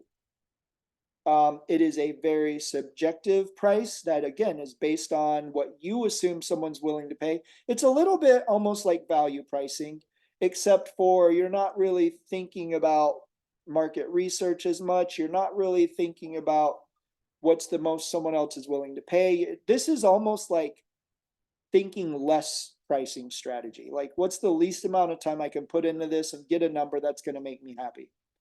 And like I said, it's very experience based. So here's an example that I like to give. And this picture here is actually, I don't remember what we charged for this. But if somebody sent you this picture and said, hey, how much would you charge for something like this? You can start trying to get dimensions and figure out how big, how wide, how tall and deep it is. You can try to figure out how many foil balloons are on it. You can try to start guessing how long is it going to take you to build it. You can start trying to cost plus this, and you could do it. It's going to take some time and effort and energy. And if you're experienced, you're going to know the cost plus price is not a number that's going to make you happy. Your customer's coming to you with no idea what the cost should be on this. So what is the value to them? They don't have a clue. So this is really, maybe this is a pricing strategy that is more like not the customer value, but what is the value to you in order to do this? So I personally don't even like thinking about jobs like this when it comes to pricing. I start asking myself the question, what do I need in order to be happy to do this job? And whatever that number is generally the number that I give to my customer. And then they say yes or no, and we go on about our business. This was probably, I don't remember what we charged, but probably around $3,000 is what we charged. And this was also a job that's for me, I'm in Orlando. This is a job down in the Miami, in that area, Florida, which just a long day. I mean, we charged over $5,000 for us to do this job based on travel, delivery, setup, takedown, everything involved. And the customer said yes. Not only did they say yes to it once, they said yes to it 3 times. So we booked this one exact thing 3 times. And it was a number that I just pulled out of the air because it made me feel good. And I said, if we get this job, I'll be very excited to do it. And they said yes. Maybe we could have charged more. I don't know. But I know that we charged enough. I was happy with it. So, advantages and disadvantages. My favorite advantage is that it's very quick. I spent very little time thinking about how big this was, thinking about how many balloons it's going to take. I spent very little time at all figuring it out. I just picked a number and went with it. It's flexible. So if the client came back and said, oh, well, I need, man, their budget is this. Now I can adjust and I can say, well, yeah, I would do it for that, right? So you're not constrained by numbers. Like I already know whatever price I gave, profit was definitely built in because this is a value-based pricing idea, but it's the value to you, not really the value to the customers that you're basing your pricing on. And you know, with value pricing, there's a lot of profit built in. So, and it's a very personalized, tailored approach to whatever it is that you're building a price on. And you can think about your customers, who's the one asking you for this. Maybe that would change. It could change what you would charge somebody if it's a good friend versus this is an item I'm going to make all the time and I need a set price for it. What's that going to be? Or this is something I'm only ever going to make once. I need to know what would I charge this person for this item, right? The limitations is that it is highly subjective because you're the one deciding what the price is.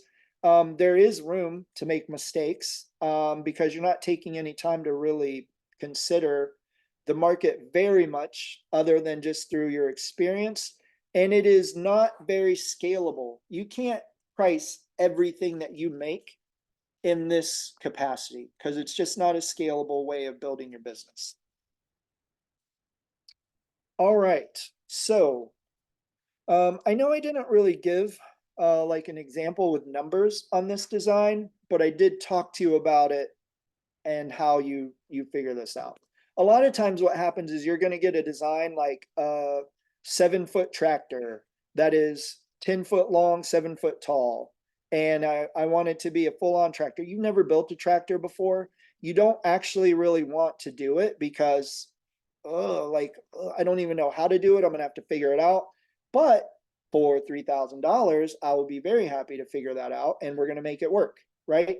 That's the kind of thing that pricing is good for. So we're going to take a little break so I can have a little bit of water, and then we're going to come back and we're going to start putting to work these strategies that we just went over. And you're going to see how they become very practical for specific jobs. And you're going to see where some of them are better to use in places than others. So I may, at that point, I don't know how long we've been going, but I may give like a 5-minute break. Do you guys feel like that would be a thing that would be needed? Is anybody on? I'm here.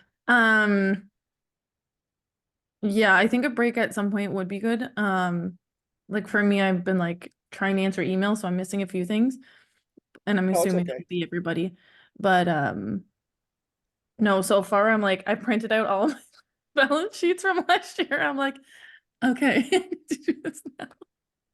So it's good. It's That's good. working. You think it's good information so far? Um, yeah, honestly, like I've been doing the work as we've been going. So it's definitely doing what it's supposed to, and I'm just supposed to be sitting here listening. Oh, you're good. All So right. it's really good. No, I'm enjoying every second of it. Okay. And I I do am think like actually, if we do good. this as a like something for them to listen to later, I would maybe break it down into sections, be like, so your first part was more about the how to find your rate, how to, and then break it down into like those kind of sections because for Yeah, my like ADHD brain, I'm kind of jumping all over the place, but yeah, and it's long. Like this is yeah, definitely a very long, like I'm yeah, fully aware. So we have it's gonna be courses in the balloon in our website. We're allowed to create courses, and those courses can have where you can break up a topic into sections and then have like in order to move on to the next section, you have to answer this list of questions. So perfect. Yeah. I'm Okay. going to use those, but in the future, we're going to use that as a let us train your employees in the way of balloons kind of a thing. So your employees can kind of get checked out on these sections. But I do intend on having this broken up into different bits, right? Perfect. Okay. Because it is long. I mean, it's long Yeah. just sitting here, but Are are you done? Sorry, I left for an appointment. I'm back. Are you done the course? no, actually, I'm gonna Okay, go get something to drink real quick, and then we're gonna get back. We're just taking a little break. Yeah. fantastic. You just Can need you pause the I think recording while you're away or no? I don't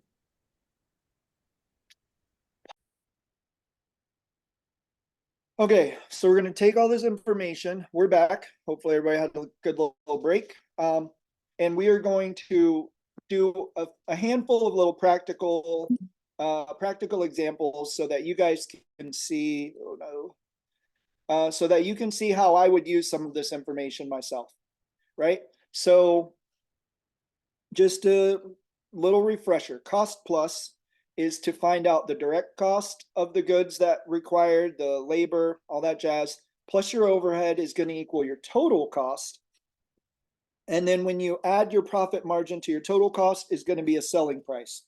That is almost always going to be a starting point for a lot of the things that we're going to do. Now, this little job here, little ice cream cone, little helium bouquet.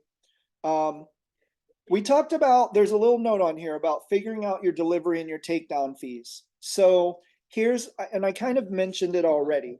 What I would recommend is start local.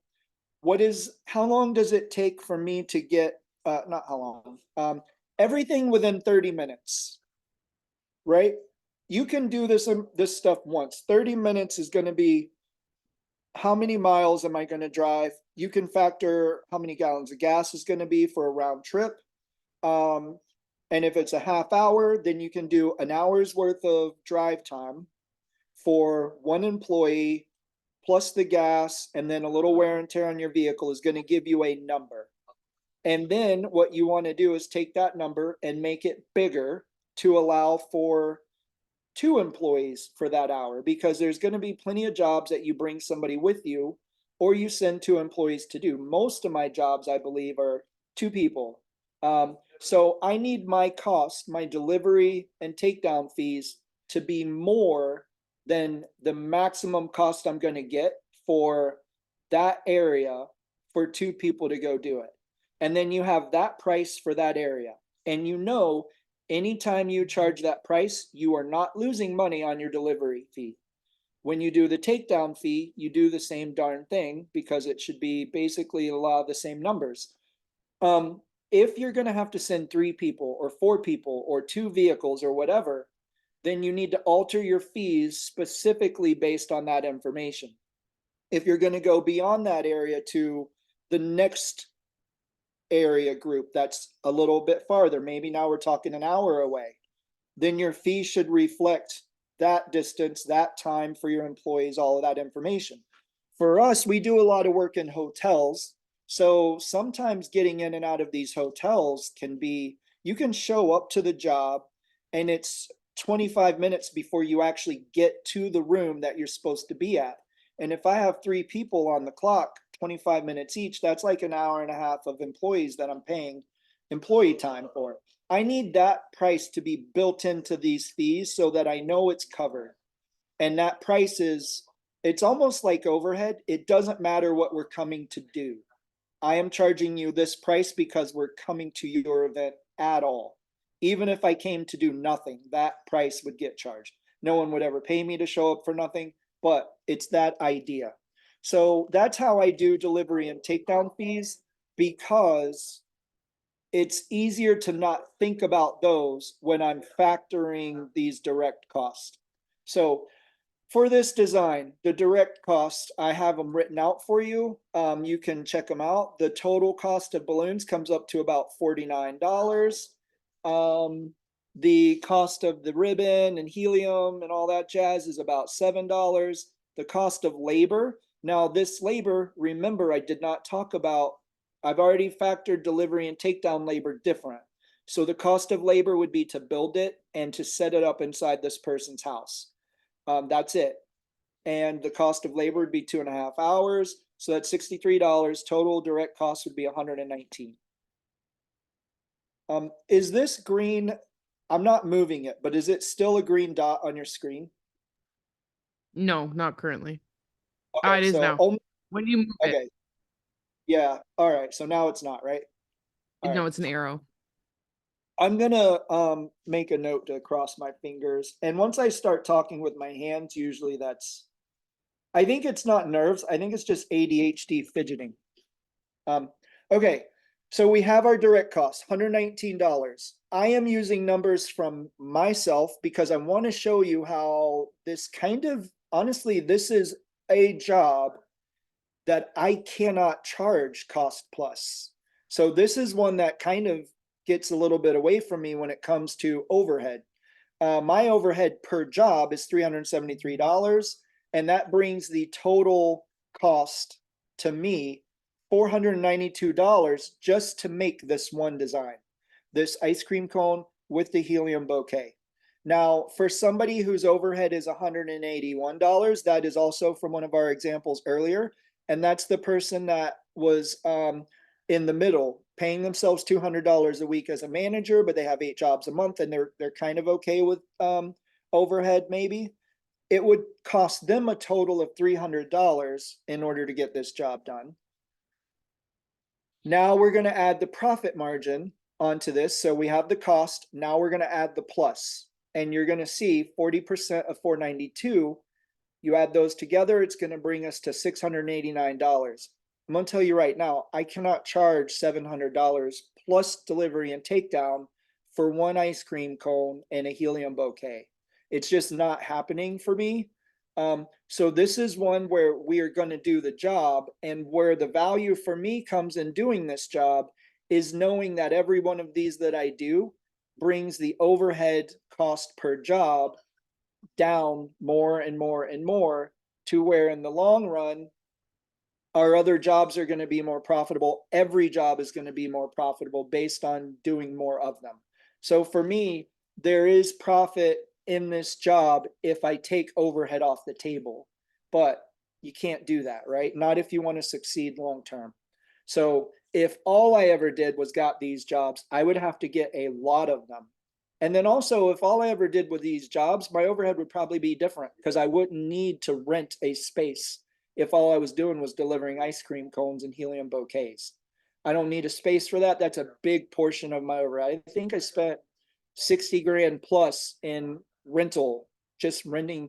I have 2 spaces that I'm renting. I wouldn't have to do that if all I was doing was delivering ice cream cones all day. Okay, so if you're working from home, paying yourself $200 a week as a manager, your selling price is $420. That's a lot closer to a realistic price if you're asking my opinion for both of these items.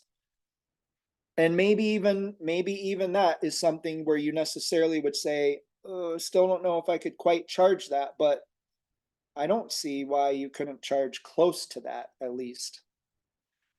So this is where the numbers, I know we've talked about overhead. I know we've talked about how much you should charge for stuff, but I know you guys could give two rips about any of those numbers, because the number that matters is what are you putting into your bank account personally? What are you putting in your pocket at the end of the day?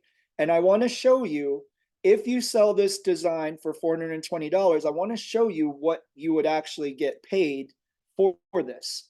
Your take home pay, counting 2 hours. I think I said 2.5 hours. I did. So it would be 2.5 instead of 2, but we're just going to use 2 because it's already written in there. You would get paid. Now you notice that I put $16 an hour instead of $25 an hour, because your take home pay from a $25 an hour situation is not going to be $25. You got to give the government their cut.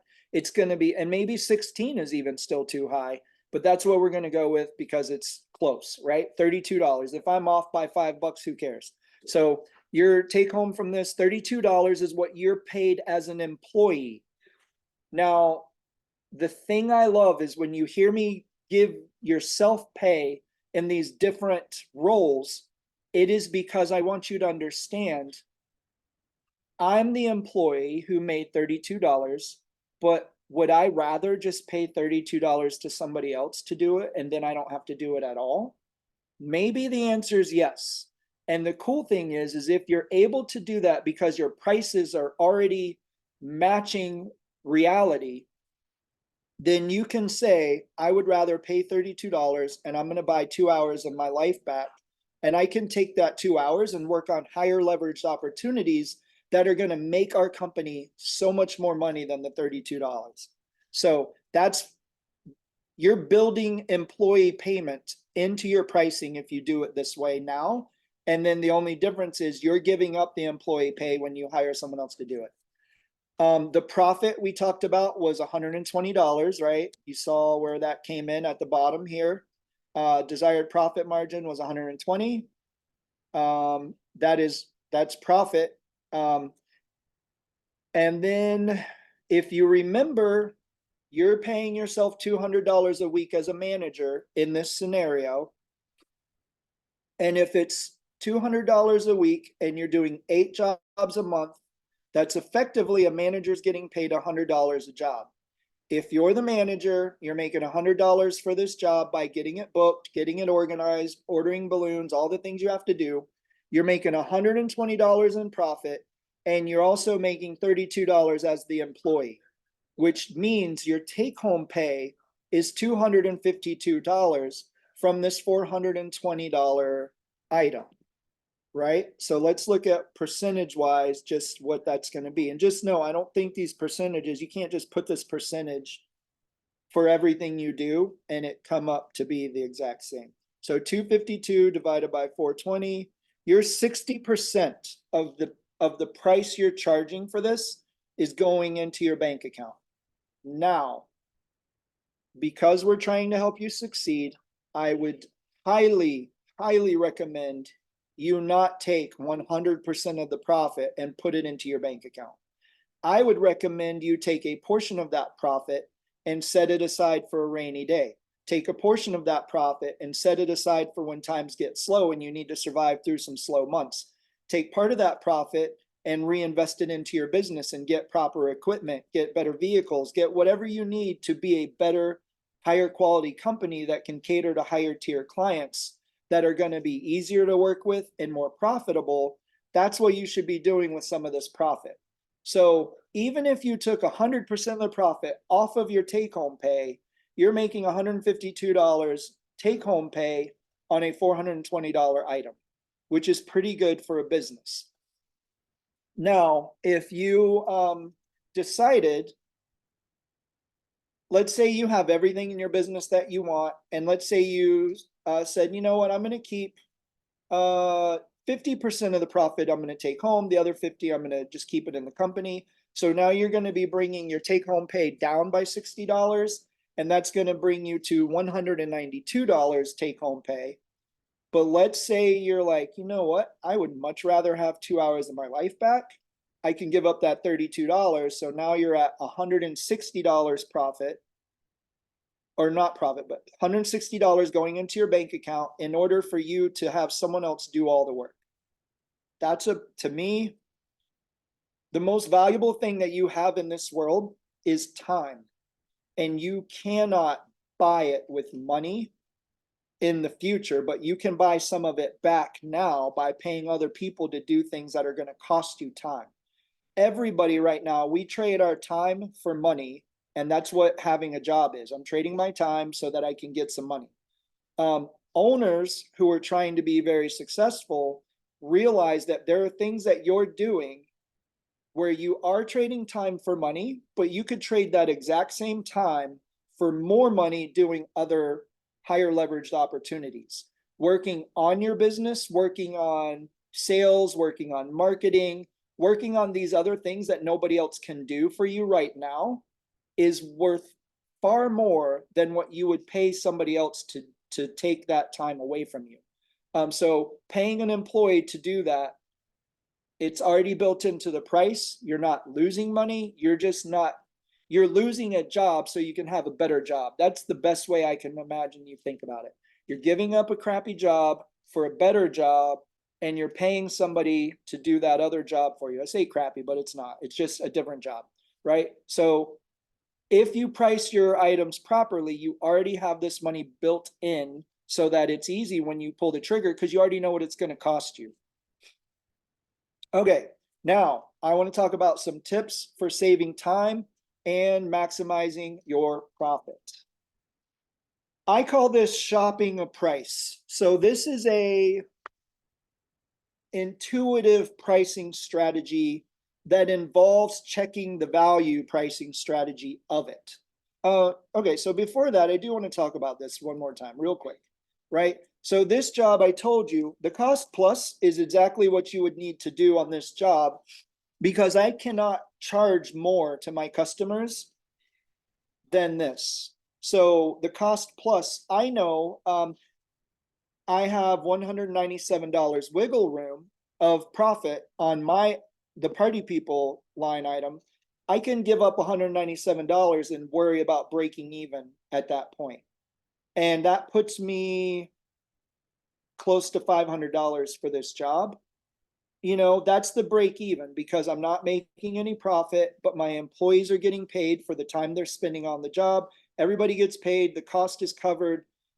I have that option and I know what that option is going to give me. So that's what cost plus works. You can't value price this unless your costs are so low. Like if you don't have any overhead, then first of all, we've already talked about you're lying to yourself, and that's not true. You do. But if your overhead happens to be really low, and you know you could sell this for $420, but your selling price when you do all the math comes up to $350, then that's when you're like, I know I could get more for this. So then you add the value and then you sell it for more. In this case, for me, this is a pretty good cost plus item to market. Okay, shopping a price where intuitive pricing meets value pricing. So I have a new product coming my way that I saw on Facebook. This guy has built these LED balloon walls. And you guys, if you know me, you know I love lights. I have to remind myself not to buy lights all the time. But I know for a fact, nobody in my area has this wall. I've not actually ever seen this wall outside of this one dude who builds them himself. And what that means is, and not only does he build them himself, but he normally builds like a 4 foot by 8 foot or 4 foot by 6 foot or something. I told him I wanted an 8 foot square wall, which means that not even he has built this for anybody. So I know when I get it, I'm going to be the only person in the world with this product. An LED wall to rent cost thousands and thousands and thousands of dollars. Like they're outrageously expensive. A balloon wall costs less. This is a LED wall with balloons lining the front of it. So it's kind of a bit of a blend. It's not high def like an LED wall. And it's a balloon wall that has patterns, all kind of cool stuff that you can do with it, which I'm very excited about. So before I even agreed to buy this from him, I asked him what the price was going to be for it. He told me the price. I want to say, I don't remember, I think $16.50 or something like that. So I wanted to know, could my event planners that I work with, would they be able to sell this item to their customers for like $19.50? Now, remember we talked about pricing psychology. I could have said $2,000, but $19.50 is only a $50 difference. And if I get more people saying yes because it's not $2,000, then sure. So I'm also prepared for them to come back and say, maybe I could sell it for $1,500. And if they did, that's fine. At least they're giving me a number to work with. And now I have the decision, what do I want to do with that information?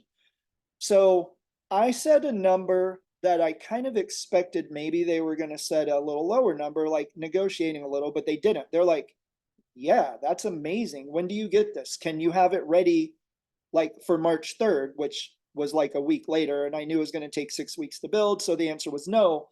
But I already had somebody wanting to buy this item from me before I even had it in my hands at a price that I just came up with intuitively because I wanted to get the number out, and I was prepared for them to say no and to change the price on me. And then I would have probably been fine with them telling me what they can sell this to their customers for. But they didn't. They just said, yeah, that is amazing and we want it. Tell us when it's in. So that is what I call shopping a price. And it's coming up with an idea at something that your customers haven't seen before. They're not going to get it from anybody else, or it's a new product for you even. Maybe it exists in the world, but it's new to you. And you have customers that you know you're their balloon decorator. They don't go all over pricing stuff out all the time. And you can just talk to them. Hey, I have hedge walls now. What's a price that you think is a going rate for hedge walls for your customers? Now, these event planners have to be people that you trust with information. They have to be people that you know will give you an honest answer. And usually these kind of event planners are your corporate client event planners, not your wedding event planners necessarily. Maybe some wedding event planners, but your smaller event planner where all their dollars go into their pocket and they're spending their own, I don't know, like those, it's a little different. I went to my corporate event planners in this scenario and I got great feedback and I can't wait to get this item and I already have a price for it. And I'm going to evaluate that price once we start installing this and seeing what's it actually going to take to put up, how much work is involved, is that price that I gave them, is it even too low? I have no idea till we get our hands on it and make it work. But for now, I'm kind of jazzed about selling an item for $1,950 because I don't have a lot of decor items that is the price on. I can do balloon walls and the price is what it is and it's a lot, but you don't have a $2,000 column that you can go sell every day. So having a price in our offerings or having something in our offering that we have almost a $2,000 price tag on is going to be amazing. So that's something I'm very pumped about. That's what I call shopping a price. It is a strategy that I use to get a good price that I can trust from people I trust who I know will buy it when it comes in. Okay, another tip is have someone else do your invoicing. Most of the time, I find I can get other people to sell my designs not better than I can sell the designs, but more firm on the price than I would be. Especially when I first started, I had a really hard time. I think I told you guys in the pricing pitfalls, I had a hard time being confident in my pricing because I was figuring all this stuff out myself. The Balloon Guild wasn't around to help me out and to learn about all this in a way that was beneficial to me. I was fumbling through business, just learning on my own and getting it wrong half the time, and then learning never to do that again, and showing up to an event where you realize, man, I undervalued myself big time. So now I'm going to raise all my prices. Like, I went on a journey to get where I'm at. But when I had someone else to start do my invoicing and my pricing for me, or enforcing my prices, it's very easy for me to tell, her name is Megan, for me to tell Megan, I want $1,950 for this really cool LED balloon wall. That's what I want for it. And she doesn't have the right to negotiate that price down with customers without my permission. So for her, it's non-negotiable. That she's just quoting them that price. And whether they say yes or no isn't going to make her feel any sort of way about that price, because she's showing up to get a paycheck. So ideally, she wants to be successful because she wants her company to be successful. But if a client doesn't say yes to something, then, you know, or if they come back and ask her for a different price, she has to come to me to get that approved. Now, she and I have been working together long enough. She already knows she has wiggle room built into pricing, but she doesn't feel obligated to do that to get customers to say yes. So she's never going to approach a customer and say, hey, we have this wall that we are renting for $1,950, or I mean, $1,700 to you. Like, no, if we're going to do that, it's intentional. We have a wall that we're renting for $1,950. We would love to rent it to you for $1,700 with the expectation that you're renting it out to your customers for $1,950. And that way you can make $250 every time you rent this wall, which means they want to make money selling my design. So I have people who don't even work for me trying to sell my products for me. That is, having other people to sell your designs is a pro tip for not falling into the pricing pitfalls that we talked about earlier. Catalog pricing. Now, I feel like everybody needs a Megan, because these catalogs that she has made for our company are amazing. It's like I have a 60-page catalog on my website, and it has prices for all kinds of stuff. When we first started putting our catalog online, the question was, should we put pricing? And the follow-up question is, do we really care what our competitors think about our prices? And then the thought is, well, they could undercut us. They could do all these different things. But my answer was, I'm never going to act or interact based on what anybody else is going to do. I'm not going to operate my business out of fear, especially I'm not going to operate it out of fear. So this has made life easy for us, because we can send people, oh, how much do you charge for whatever? Oh, well, I'm not in the office right now, but if you go to our website, there's a catalog on there, has prices for everything. You can take a look, and if there's something you don't see, there's probably stuff close, and you can get an idea what ballpark we're talking about, and then give me a call and I'll touch base with you while I'm in the office, blah, blah, blah, right? But if you send them to the catalog, or if customers go to your catalog before they even call you because they know you have one online, you're not getting calls for people who are going to say no to your balloons at the price when they've already looked at the price before they've called you. So it is a way of, there's two things about it. One, it kind of vets your customers for you so that when they call, your likelihood of closing the sale is significantly higher. And then the second thing that it does is it's good for you. So if somebody wants some weird thing, and I'm like, oh, it's kind of like our marquees, it's just a marquee on steroids, you can go to your table of contents. In this particular one, you see I have balloon marquees. You see that far right page is balloon marquees, and you see there's one that the number 50 is $262.50 as the price. I could say, well, we could give you something like this, but I think I could make it a little better. I could blah, blah, blah. You can, now I have something to compare. So we talked about competitive pricing. What about comparing one price of your own to your own pricing? So I could take this as a starting point and say, it's kind of like this, but it's going to be more because you're adding these things and these things.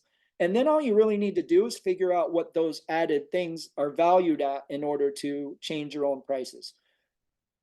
So it's also a godsend when it comes time to raise your prices, because you have them all in one place. You can change them all and be good to go. So catalog pricing makes it easy for you. You have to figure out the price one time, you write it down, and then it's done forever. So when we go over these jobs, I guarantee you, I am not filling out a cost plus form every single time I get a job for 2 columns. I don't fill it out at all because I've already done it once and I already know the information I need. And I base everything off that. If there's something different or something changes, I don't have to go redo the whole thing. I just kind of make a slight modification and I'm good to go. Okay, so I kind of just said this. The picture on the top left was the first thing like that I've ever done. I've never seen anybody use 260s for water, but it was something I wanted to do. I made this little fun tiki guy thing, and it was, those are square pack columns put together. I like the way it looked. And then the more recent one is on the bottom left. We made this for somebody's birthday, actually. I made 2 of those walls at this party, just like that. But I already had an idea how I wanted to do it. You can see that this one I used Linkaloons for the wall instead. So it was a different kind of a wall, but you see I already had an idea from one design to the next. So I didn't have to start over. I kind of used the first design to influence my pricing on the second one. And then the one on the far right, you see, has this weird wave shape, on it. And part of that is Scribble Scrabble that I did on my phone, so that we could come up with an idea for something that we did like a week ago, which turned out amazing. But you can use past pricing to influence current or future pricing depending on market conditions, right? The one on the bottom left wasn't really that long ago. So the cost of items for me really hasn't changed. It's pretty much the same product. I just wanted to add I wanted to add this cool wave feature that I saw at Float on the right side. And as such, meant I wanted to charge more money for it because it's a way bigger, cooler feature. But I already had a base price to go off of. We'll come back to this one in a little bit because I do want to dig a little deeper into this one and show you guys specifically what we did. Okay. Now this is something where I kind of want to walk through a few examples with you so that you can kind of, if you're starting from ground zero with pricing, if this is day one and you have no idea how to even price an arch, I want to talk some of this through with you, right? A lot of people will price arches based on linear foot, but then you wonder, well, where do I come up with that number from? Like, I have no idea what to even base this information on, right? So you can do the cost plus pricing for some of this stuff and figure out this arch has 4 different color balloons, which means you need 4 bags of balloons for that arch. A bag of balloons in my world is about $15 a bag. Let's see if I put that in here. Not sure where I put those notes. I was actually writing this stuff down earlier. I just don't know where I put it. All right, anyways, in my world, bag of balloons, $15 for 11-inch balloons. That's 4 bags, that's $60. PVC is $10 a piece. There's 3 pieces there. It's a 30-foot arch. That's $30. Now, PVC is something that I get back and reuse it again, but I'm still going to charge for this event, right? I'm still charging for it because what if something stupid happens and I lose it? I don't want to lose money. So that's $30 extra. So now we're up to $90 of materials. Give me an hour of labor. It's $25 more. That's $115 for the arch. And then the other hardware is stuff we always are going to come back for. So for the arch by itself, it's like 115-ish dollars for the arch, right? Now, if I cost plus that and I want 40%, that's gonna bring it up to like $160. This is a moment where I would say that is not something I'm very jazzed about. I feel like I need to charge more than that for our arches. Because they're bigger, they put a lot of color in a space. Like if you're starting from scratch, you like, you're not saying because I know that I can get more. You're justifying like, this is a big thing that adds a lot of color and people see it from a long ways away. Arches are only ever used for entrances, drawing your attention to something. They are not something that's just put in a corner to be hidden. They're always a big statement piece, and as such, they have value. So those are things that should start playing a factor. If you are super new, I would also, and I know we said we don't match a competitor's pricing, but I would try to see what's the ballpark going rate for arches around here. And if you talk to 3 different people, you're going to get 3 different prices. Doesn't mean you should match any of them, but at least you know if I'm looking at 250, but the next person is at 400 and then there's 450 after that or whatever, well, you know, you could probably charge more than 250, right? So for me, we charge 455, which is a number that has come from pricing over time as it's increased, as our overhead has increased, as our business has increased. We didn't start at 455 for a 30-foot arch, but that's where we're at now. It started lower and it's been continually raising for a 30-foot arch. The column wraps, that is if somebody asks you to do that, maybe you don't even have a clue how to do it. So let's cost plus that out. There's like 11 rows and there's probably 10 balloons per row. So you're looking at 110 balloons. There's 4 colors. So you're looking at 440 balloons total. And you need each bag of balloons. There's 4 colors. Each bag has 100 in it. So you actually need more than 1 bag of balloons of each color in order to complete this design. So we're going to need 2 bags for each design. Or not, you're going to have a lot left after this. And if you did all the math, honestly, for all of these, you might be able to get away. So for the arch, you have 1 bag of each. You're going to have enough balloons left to make up the difference. So for those column wraps, you're going to use 1 bag of each color, and you're going to use the remaining bags from the arch because it's all the same job. So 1 bag of each color, they are $15 a piece, 15, 30, 45, $60 in product. And each column, let's say, takes 30 minutes of time. So you're looking at 2 hours of work. It actually was less than that, but let's just say 2 hours of work, $25 an hour. That's $50 of time, plus the 60. So you're $110 for the direct cost. And then you're adding that to the arch. If you're just doing direct cost, the happy 60th birthday, those are megaloons. They cost me $5 a piece to buy. Our price for those has nothing to do with what the balloons cost me. And all of those prices are also in our system. So those prices for me, I charge $29 for each megaloon. And that is air filled based on the fact of our prices have evolved over time. The column wraps is an idea and something that I'm pretty sure I've only ever done it this once. So I didn't have anything to base it off of. I've done other column wraps, but they were with Linkaloons. They weren't this style, which is really fun style, and I liked it a lot. But it was unique. It was creative. So we ended up charging, if you remember, I said for all 4 of those column wraps, the total direct cost was $110 a piece. So we charged $220 for each one.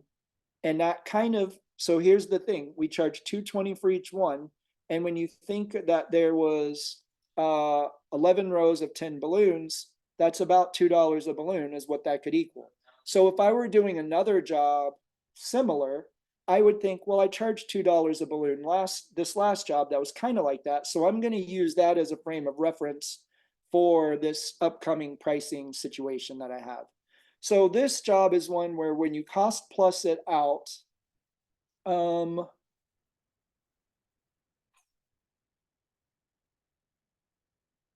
really need to figure out where I put that information that I had for it.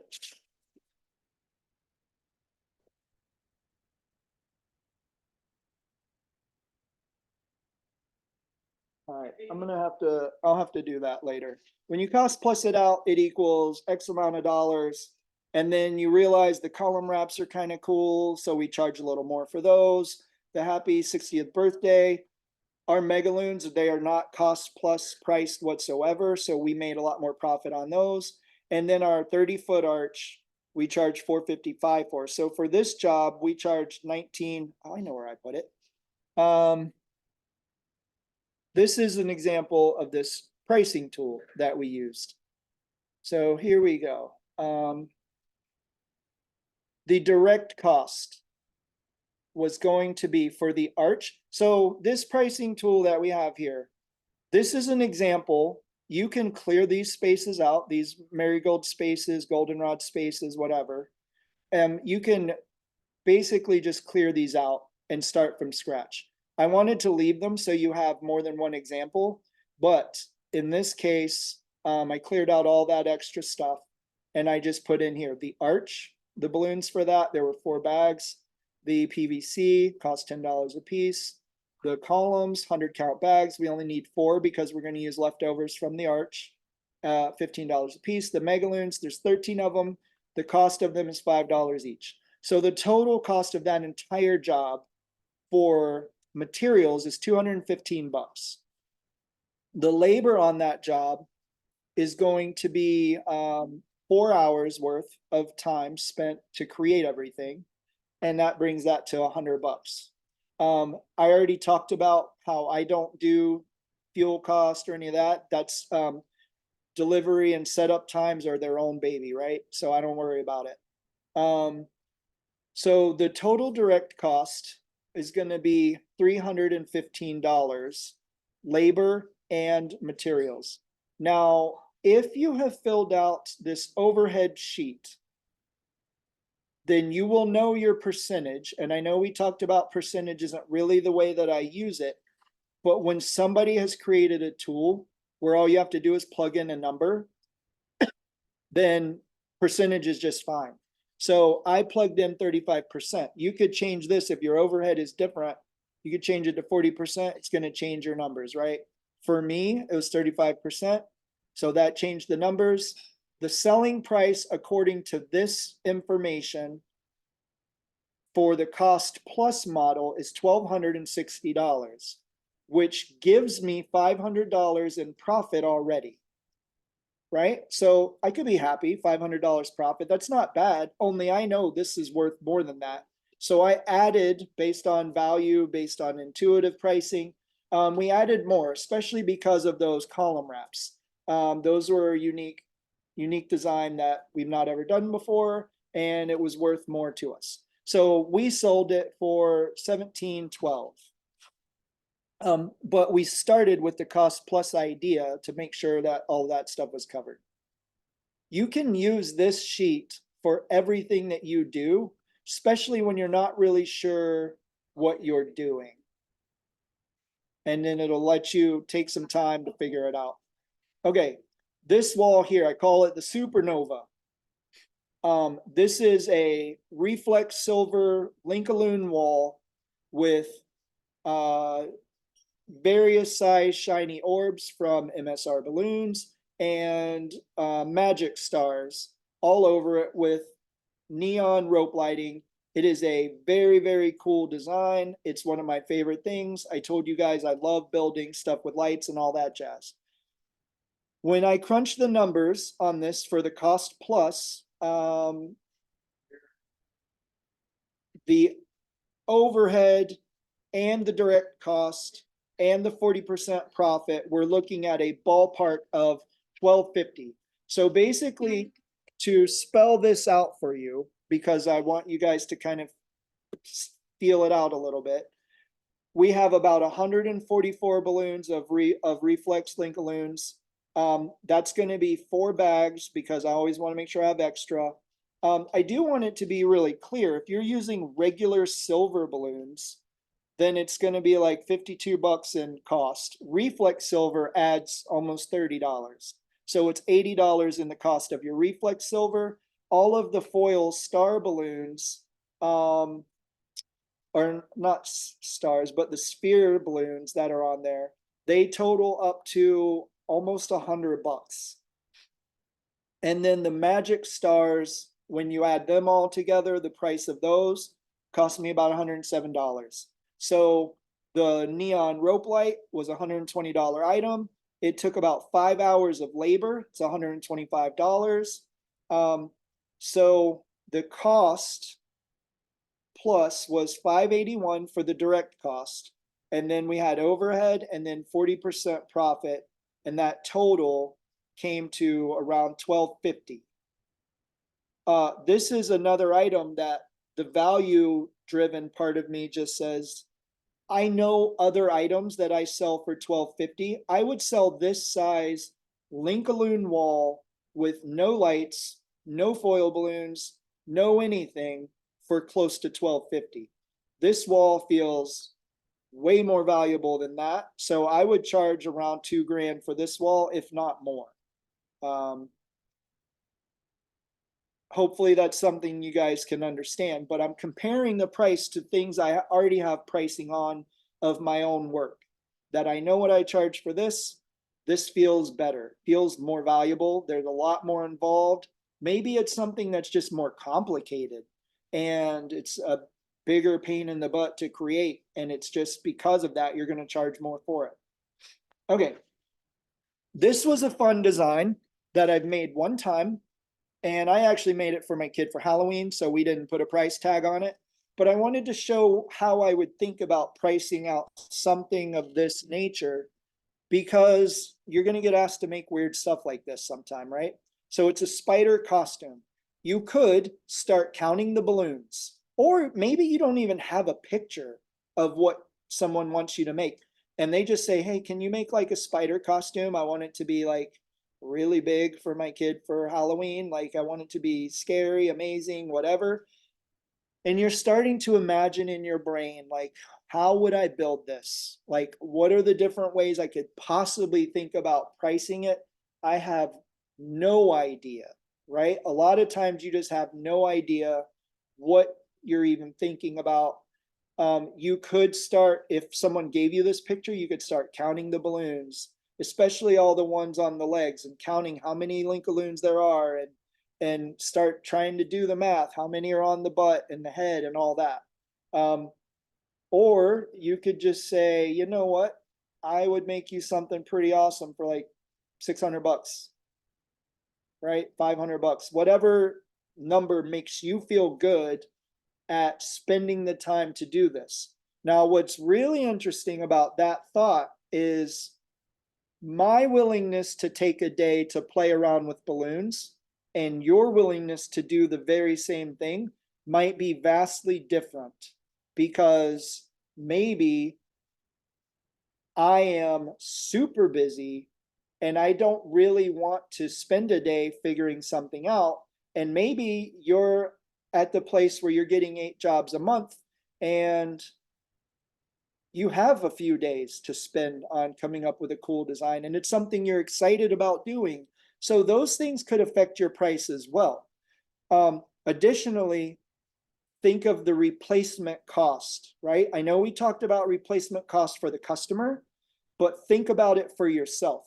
For me, in order for me to build this design, what am I going to not be able to do with that time if I have to do this, right? I'm not going to be able to work on Balloon Guild stuff for like a day. I'm not going to be able to work on these other items that I could help my company make more money for a day. What is my time worth for a day figuring out a design? And the better you get, the higher tier customers you have, the higher leverage opportunities that you're taking on a regular basis.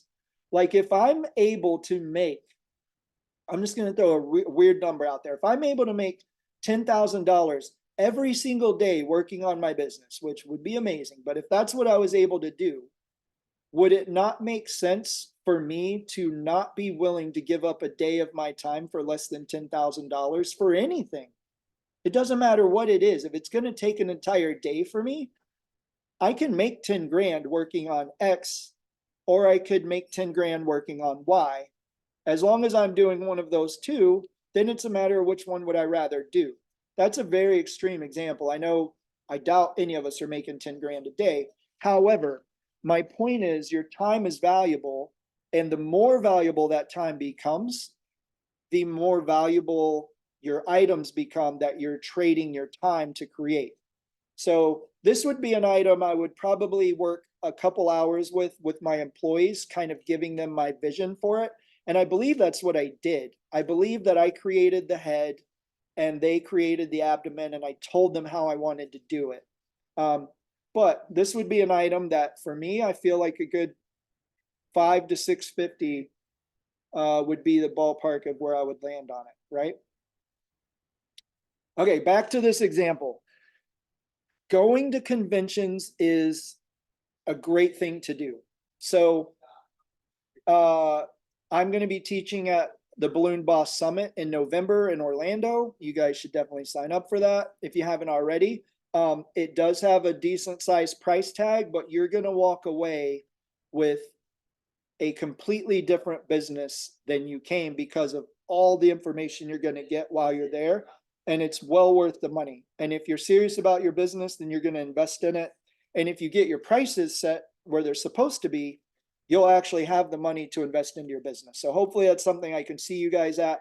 But this picture on the right is from Float, which was a big convention that just happened early March. And I got to see this really cool design with all these waves. And wouldn't you know it, like a week after I get back, we have a client that's having a surfer theme baby shower. And they were looking at this design that's on the bottom left that we did. If you remember, this design wasn't that one. They were looking at the bottom left picture here with the flamingo. And they're like, we don't really want the balloon palm tree on the left side. We don't want the flamingo. We just want it to be kind of more beach surfer theme. So I told Megan, like, I have the coolest, sickest idea that I want to add to this design, which is going to make it amazing. I also knew which client we were working with, and this is a client where money's not an option. That doesn't mean I run up a bill and charge astronomical prices for the same design, but what it does mean is I'm going to offer you the coolest thing I could imagine, and you can say no and we can tame it down. But I'm at least going to throw it out there for what you want. This is the coolest thing I could build. So the numbers on the bottom right of this design are what we made. We made, if you remember, I said we made 2 of those walls, and we made those walls at $16.50 a piece. So this client basically wanted one wall to cover one area in her house, and I wanted to make part of it this giant wave. So it feels more valuable than the wall I made before. So I wanted to add on like $800 because that's the number that felt good to me. I've never even done this before, but it seemed like a good number. So again, intuitive pricing. I didn't really ask what the value to her was, but she could tell me. If she's like, I really don't want to pay that much for it, then I would have taken the wave off. We could have made the wall that we made before. And this was also for a client who's booked us for other ideas before. So the $16.50 for the wall we made in the past was modified by $800 to be $24.50 for the current wall that we made. And I am going to insert the picture for it on the final situation because it's very good. Picture of wave wall. Okay, so that's an item that we sold. If you look on this invoice, we sold it for $25.50 for a 12-foot wide beach theme wall with surfboards and the big wave thing. So pricing this wall, if you were sent this picture and asked to price it, it would be much harder if you haven't already done the work that I've done up to that point. You would have to break it down into its bits. I'm going to price a Linkaloon wall because it's a standard Linkaloon wall. And then I'm going to add on the organic bottom price. And then I'm going to add on some foil balloons, and I'm going to add on all those 260s to make the waves. And I'm going to start thinking about it in that way, right? I'm sure I probably could have charged more for this wall than what I did, but that price was fine to me and it made me happy. And it was a cool job that I got, and one I can represent in the future. Now, this is exciting for me because I have somebody within the Balloon Guild who's an amazing balloon decorator. They've contributed to the Balloon Guild, but they made my big 13-foot bunny for a client. And I want to show you not how she priced it, because that's kind of irrelevant on this particular topic. What I want to talk to you about is the difference in your money that you get to use, whether you're using our recipes for designs or whether you're making it up yourself for something like this. So the balloons with a recipe will cost you about $230.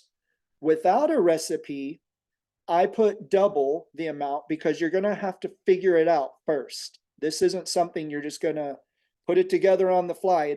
I estimate it's going to cost you twice as many balloons because you don't have a recipe and you don't know what you're doing. This design took me about 25 hours to create. It was a long time. Actually, it took me about 20 hours to create, but with the recipe, it took her 5 hours.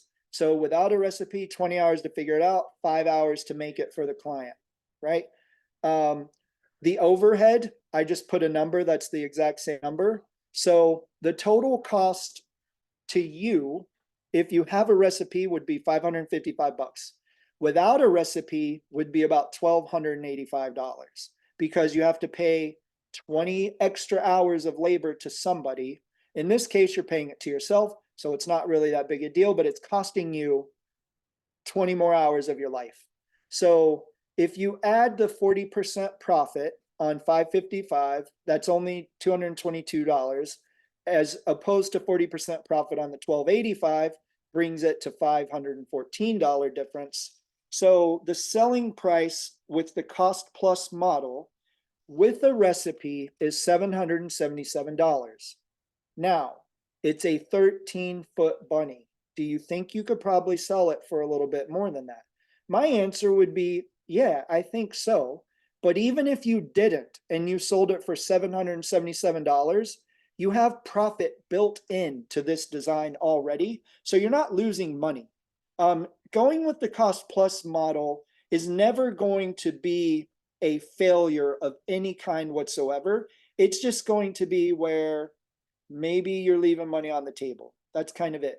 If you had to figure this up yourself, then it would cost you about $17.99. It would be your selling price because of how much time is going to be spent figuring it out. Now, if you could sell it for $17.99 without using a recipe, you can sell it for $17.99 with a recipe. It doesn't matter on your end how long it takes you to make it. If you can sell it for $1,800, you can sell it for $1,800, right? So let's imagine that you made this design, you sold it for $1,800, and now let's look at what you're making from this design. $1,800 selling price. The labor is going to cost you $125 for somebody. If you're paying this money to yourself, that's what we're going to treat it as. You're going to make $125 as an employee. On the other side, you're going to make $625 as an employee because you're paying yourself all that money. But on one side, you're working 5 hours. The other side, you're working 25 hours. The profit margin on an $1,800 sale, if you have a recipe, is $1,245. Without a recipe, your profit margin is only $514. If you're paying yourself as a manager, like we've talked about before, then you're going to make $100 if all you get is 8 jobs in a month. So your take-home pay by using a recipe to make the same exact thing would be $1,470 as opposed to $1,239. The more important part of this is it's $1,470 and 5 hours of your life. The other one is $1,239 and 25 hours of your life. So you make less money and spend more time doing it than you would if you had a recipe. This is a very good, very realistic example of where using our recipes makes a big difference. So when you think about a job like this, the setup and the takedown, which are not included in this, by the way, should be higher than normal because you have to rig this thing, you have to figure it out. It's going to be a bit of a pain. It's going to be a bit of a pain to do. So you need to charge more accordingly, right? This is a great example. This recipe is in our system. It was made by one of our people. She made profit on it, and now she has this design for her customer to know that she can do anything. If you can make a 13-foot bunny, you know, sky's the limit. So good job for her. Okay. Updating your prices. When market factors change, you're gonna have to change your prices. You know, things are different, life is different. You couldn't charge during COVID time what you could charge now. If your direct costs change, as in inflation, employees, whenever you have these things change what you have to pay for things, you should be updating your prices. Changes in overhead, you add a new work vehicle to the mix, your rent prices increase, you have new equipment that needs to be purchased that you haven't factored in before, means your overhead is changing, which means so should your price. I recommend that you update your prices every 6 months. What I like to do is I like to update my prices about 5%. And then I will try to give, every 6 months, I try to give my employees a raise that these prices will be able to afford to pay them the raise. So I'm not going to lose money by giving a raise to my people. 5% is just a number that I pick, but I do look at every item and the pricing psychology, and I see, is this something that's going to make sense, or is it at a number where I would rather charge $2 less and it sounds like a better situation? Communicating your prices. You have different options when you're invoicing a client. You can do line item pricing or package pricing. I advise creating a system to do both. Like if someone wants a neon party, you can send them a neon party package, and this is what it all includes. And it makes it easy for them to say yes to a whole bunch of stuff all at once. Is your delivery and takedown included, or is it an added on line item? I do it as a line item added on, but it's always a factor at first. They don't get surprised by this number. When you communicate with your clients, the cost is what they pay, but the value is what they get. So when you're selling these balloons and your ideas to the clients, you're selling the value, not the balloons. Right? Like I can make this amazing butterfly entrance design that when your guests come in, it's going to be super colorful. They're going to see butterflies everywhere. They're going to feel like they're in a butterfly garden, right? I didn't talk about I can make 10 hanging columns with butterflies on it. One of those sells way better than the other one, and one of them is more truthful than the other one. 10 hanging columns with butterflies on it doesn't do justice to what you can create in this picture. If you want to sell something to somebody, you need to show it to them. So if you can find anything kind of close to what you're trying to get priced for, then go for it. Getting reviews from customers is a good way for you to understand that your prices make sense. Getting positive reviews will give you confidence and establish your worth and the value to the things you're offering. You can educate your customers through site visits, social media. You can have discussions with your customers about prices if you need to, especially ones that you know are on your team and willing to help you out. And then you can always ask for feedback. I'm not saying ask them, hey, should I charge less? I'm just saying ask for feedback. And if price is an issue, they will let you know. And that brings us to the end of the pricing class. Hopefully this was something that helped everybody out. I know it was a lot. We're going to have this on our website in chunks, so you can always go back to the Balloon Guild. You can check it out and find the specific pieces that you're looking for to review. Our tools will be on there for you to have the pricing tool. And I just look forward to hearing how you guys are going to be able to raise your prices and still make sales and actually make more money. So hopefully this was helpful.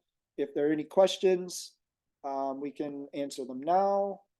Otherwise, rock on, make lots of money, and yeah, go build with the guild.